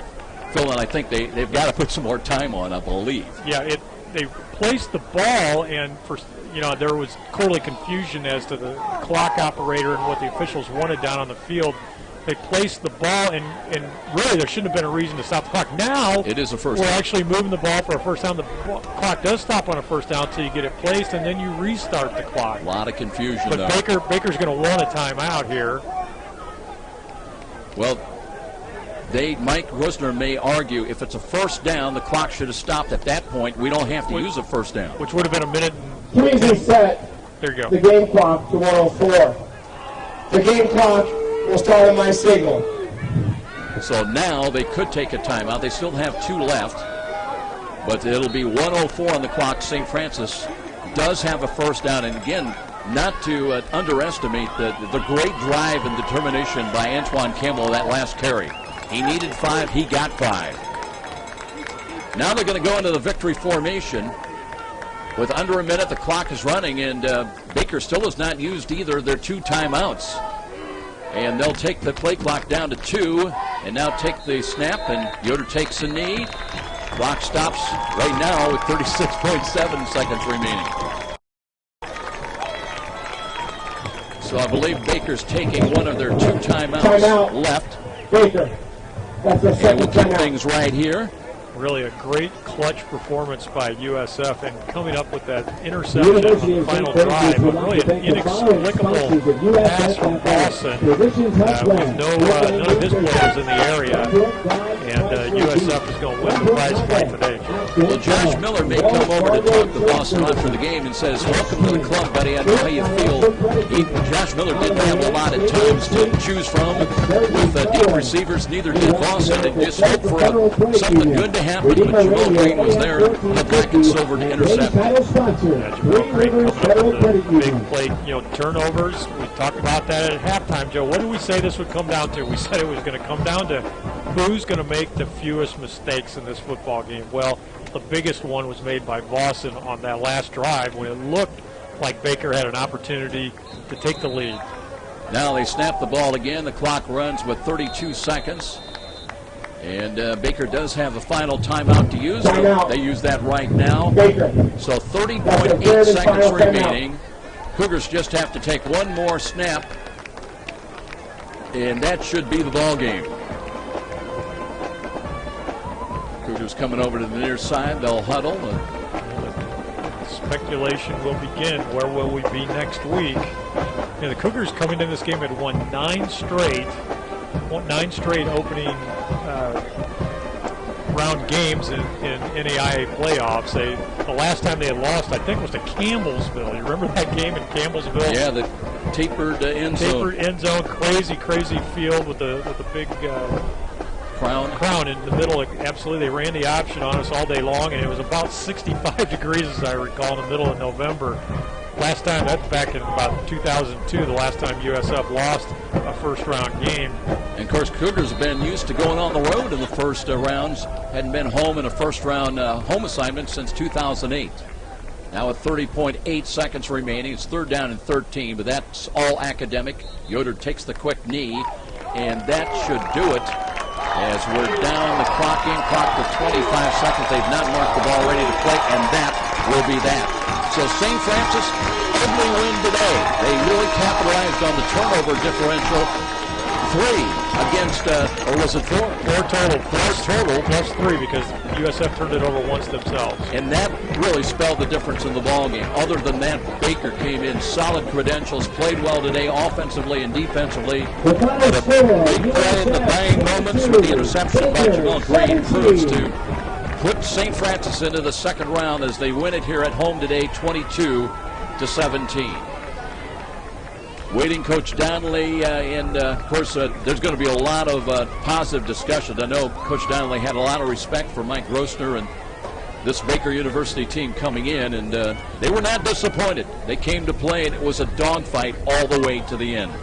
Yeah, it was. There was absolutely an opportunity. I thought the previous drive by Baker, they had looked very impressive. They'd gone 65 yards, and it looked like defense for USF was on their heels.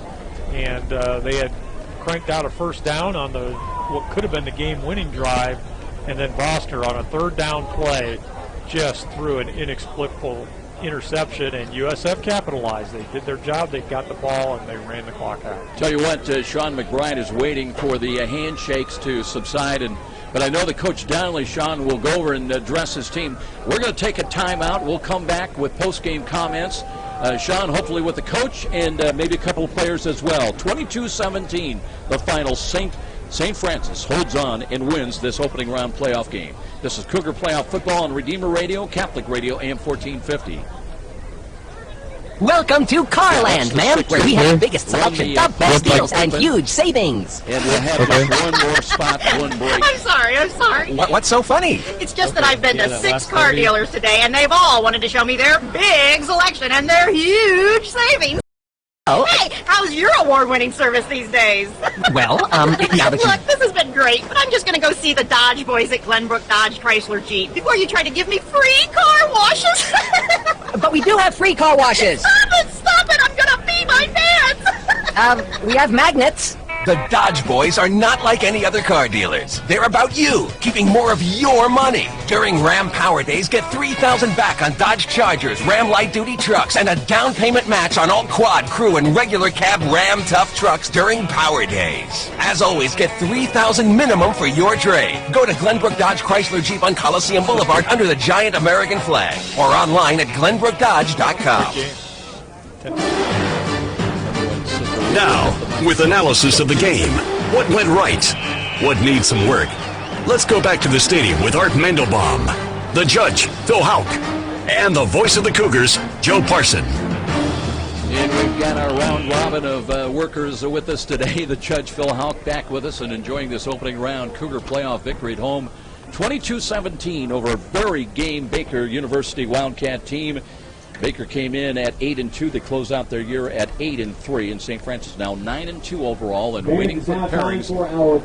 And we'll be going down shortly. They're going to have the presentation of this opening round victory and the MVP awards. So it'll be interesting to hear who wins those. Josh Miller wins it for offense. Defensive player of the game, number 27 for St. Francis. How about Jamal Green? Yeah. Big interception that sealed the deal. I thought Brody Calbaugh had a shot at that. He had a big tackle day. But two great choices. Josh Miller's a great choice, even though he was not in the game at the end. Ran for a touchdown and passed for a touchdown in this football game today. So those are your two MVPs today, and the USF advances to the next round of the playoffs. Take a look at the line score of the ball game today. Cougars led at the end of the first quarter 6-0. Both teams came up with 10 points in quarter 2 action, so it was 16-10 at the end of the first 30 minutes. Neither team put points on the board in the hotly contested and really defensively oriented third quarter. The Wildcats got a Dylan Baxter touchdown run that was sandwiched in between a pair of Emerson Eber field goals from 24 yards, then a 22-yarder. That the last one with 3:44 remaining gave the Cougars their 22-17 victory here today. Coach Donnelly waiting and talking to some of the media. Let's see if we can go down and pick up some of this. Good. Good thing. We had to fight to win this football game. Obviously, offensively, they're an outstanding football team. We got an outstanding back. The defense did a good job containing it. And it's a great playoff victory, I think.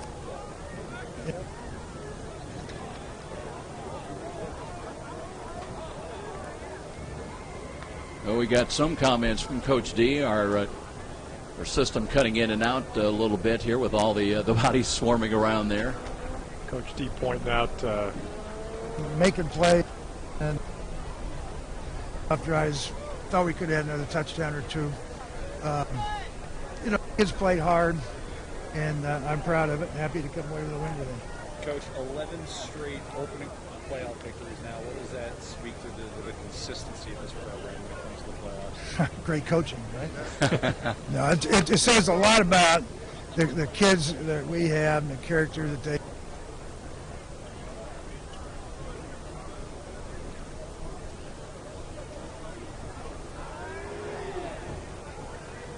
Yeah, sure.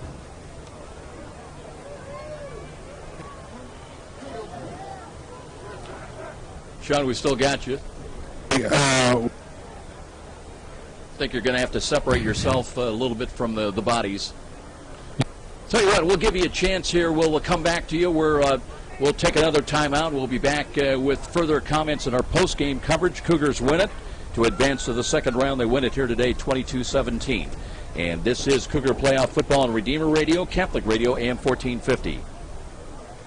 For 2,000 years, we've helped the poor and comforted the sick. We've educated generations of children, developed the scientific method and college system. We support marriage and human life. Guided by the Holy Spirit, we compiled the Bible. We are the Catholic Church, with over 1 billion in our family, sharing in the fullness of Christian faith in the church started by Jesus. If you've been away, visit CatholicsComeHome.org today. Welcome home.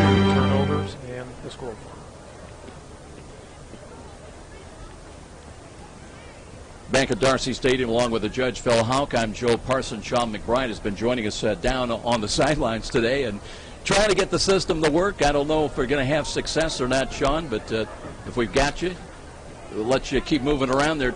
You got a good dance step. We enjoyed that today. But it's got to be frustrating sometimes. The atmosphere's just not with you. We've had good luck with the system on the road, but for some reason at Darcy Stadium, we can't figure it out. It's a hit and miss, and mostly a miss. Phil, how about some of the numbers here today? Yeah, and as I was saying, Joe, off the air, that USF was defeated in every category today, virtually, except for 2. And, of course, one of those is the ones that really count, and that's the scoreboard. USF, the victor here today, 22-17. The other category that they were able to be successful in is turnovers, and there were a total of 5 turnovers in this game. Got Sean now. Let's go back to Sean. Joe, just wanted to recap my conversation, although be it short, with Coach Donnelly. He was impressed. You know, this is a fight of juggernauts right here, and he even said in his closing comments, you know, we made less mistakes. We made too many, but again, we made less mistakes. And again, he complimented the squad and their ability to keep the ball alive, keep the drive sustained. He is going to work on the mistakes, but again, it was a quality win not only for USF, but his hats were off to the opposing team because they fought tooth and nail down to the wire. Hey, Sean, while I've still got you, Justin Juarez, who had a key defensive interception early in the ball game, he's straight ahead at the 35-yard line, still on the field near side. He's with a group of his family, I believe, but you might be able to get a chance to talk about him, because that was a pivotal interception that set up the first Cougar touchdown. It clearly was. If, in fact, we can get over there, we're going to go ahead and try, Joe. Obviously, I found a very good spot, and I feel like my feet should be planted in concrete right here, but we're going to go ahead and try, see if we can't make this happen. Maybe you can bring Justin to you, and we'll come back to you here shortly. Meanwhile, we'll go back to Phil with a look at some numbers. He's at the 30-yard line right now, Sean. Yeah, some of those numbers, Joe. 20 first downs for Baker to 19 for St. Francis. Rushing yardage, Baker totaled 154 yards of rushing to 126 for USF. 203 yards passing for Baker to 152 for USF. Can I interrupt? 357 yards of total offense to 278 for St. Francis. I'll tell you what, I think we've got Sean again with Justin Juarez. Let's go down on the field. All right, we're going to try and make this happen here, Joe. I am with Justin Juarez. Justin, tell me about your play today and, of course, the big interception and the big win for the Cougars. On that play, just opened up. I saw the little quick pass, so I turned back.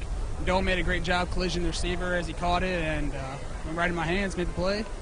Big play, turned the ball over, got a touchdown next series. That was a big play, and as a team, we played a hell of a game, running around, making plays, making turnovers. We shoot for, I think, 3 turnovers a game. I think we had maybe 3 or 4 this time. Key interception at the end, never stopping, never being relentless the whole time, and pays off. And it does. Tell me about next week and what you guys are going to feel for the next 24 hours and get ready for the next game. Next 24 hours, just happy that, you know, in front of our home crowd, we had a big game and got the win. And next week, I don't know who we're playing, but whoever we play, we'll prepare for them just like we always do, coming in hard and be ready to play by Saturday. Justin represents this school and the program very well, guys, and he is an asset to the team, and we're going to send it back up to you. Appreciate it, Sean McBride with Justin Juarez. Huge day today and started the Cougars out right, and they feasted on 4 turnovers. Yeah, he did. USF led the entire game, and that's worth noting, no question about it. As we had left off in the stats, Joe, it was 357 yards of total offense for Baker to just 278 for USF. Hey, You're going to see a theme here that Baker actually dominated most of these statistics.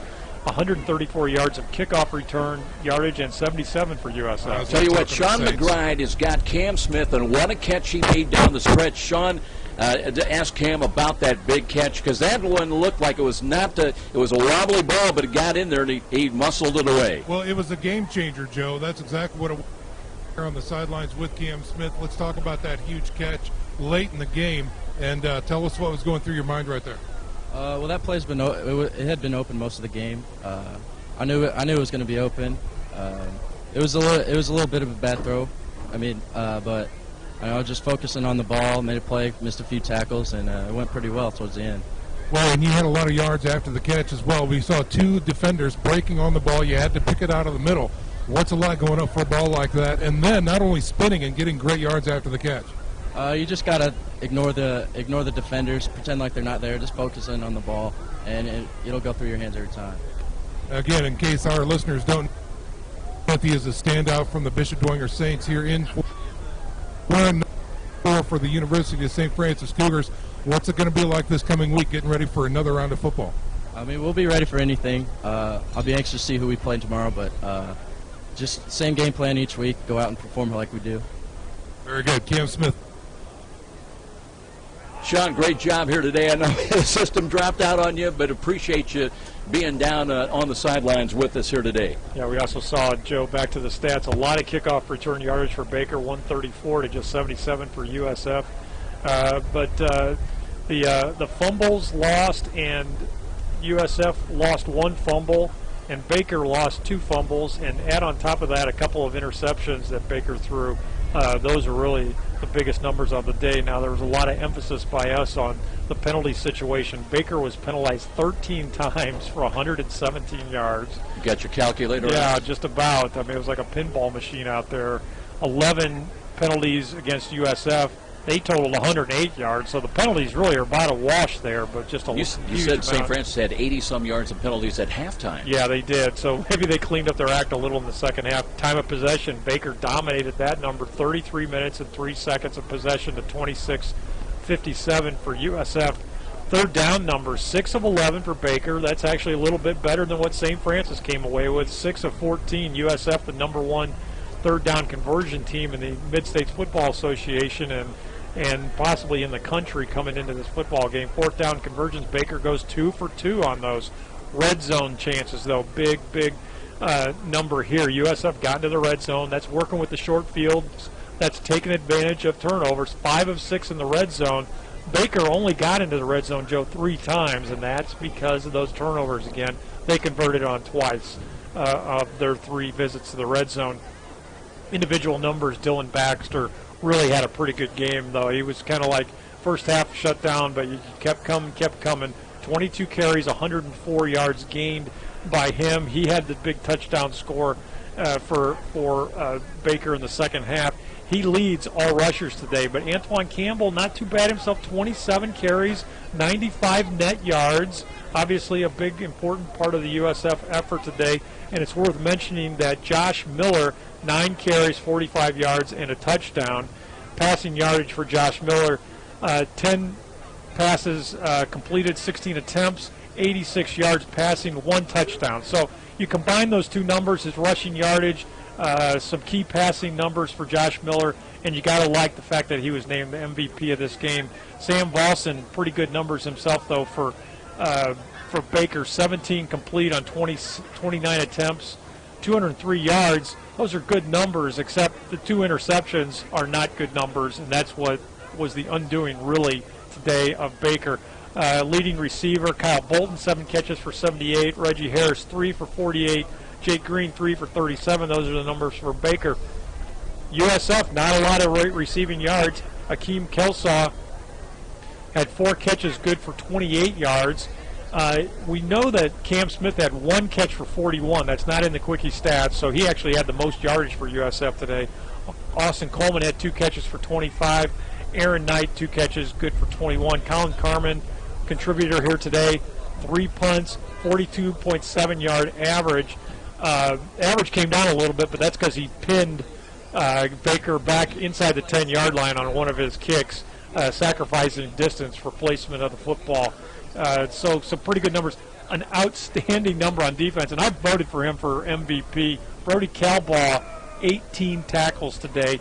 He was in on everything. He had 6 solo tackles, but 12 assists. That's an eye-popping number for Calbaugh. He's definitely back and healthy. He's struggled through injuries this year, but it's nice to see him back in the playoffs. Now, tell you what, let's talk a little bit about Emerson Eber. He missed an extra point early, and there was a close game, a 2-point differential a couple of times, but hit 3 important field goals today, and very important when you win by only 5 at home at 22-17. Yeah, well, you don't see a lot of those type of efforts out of USF kickers over the years, so Eber can be very proud of his field goal effort today, and missing that first extra point.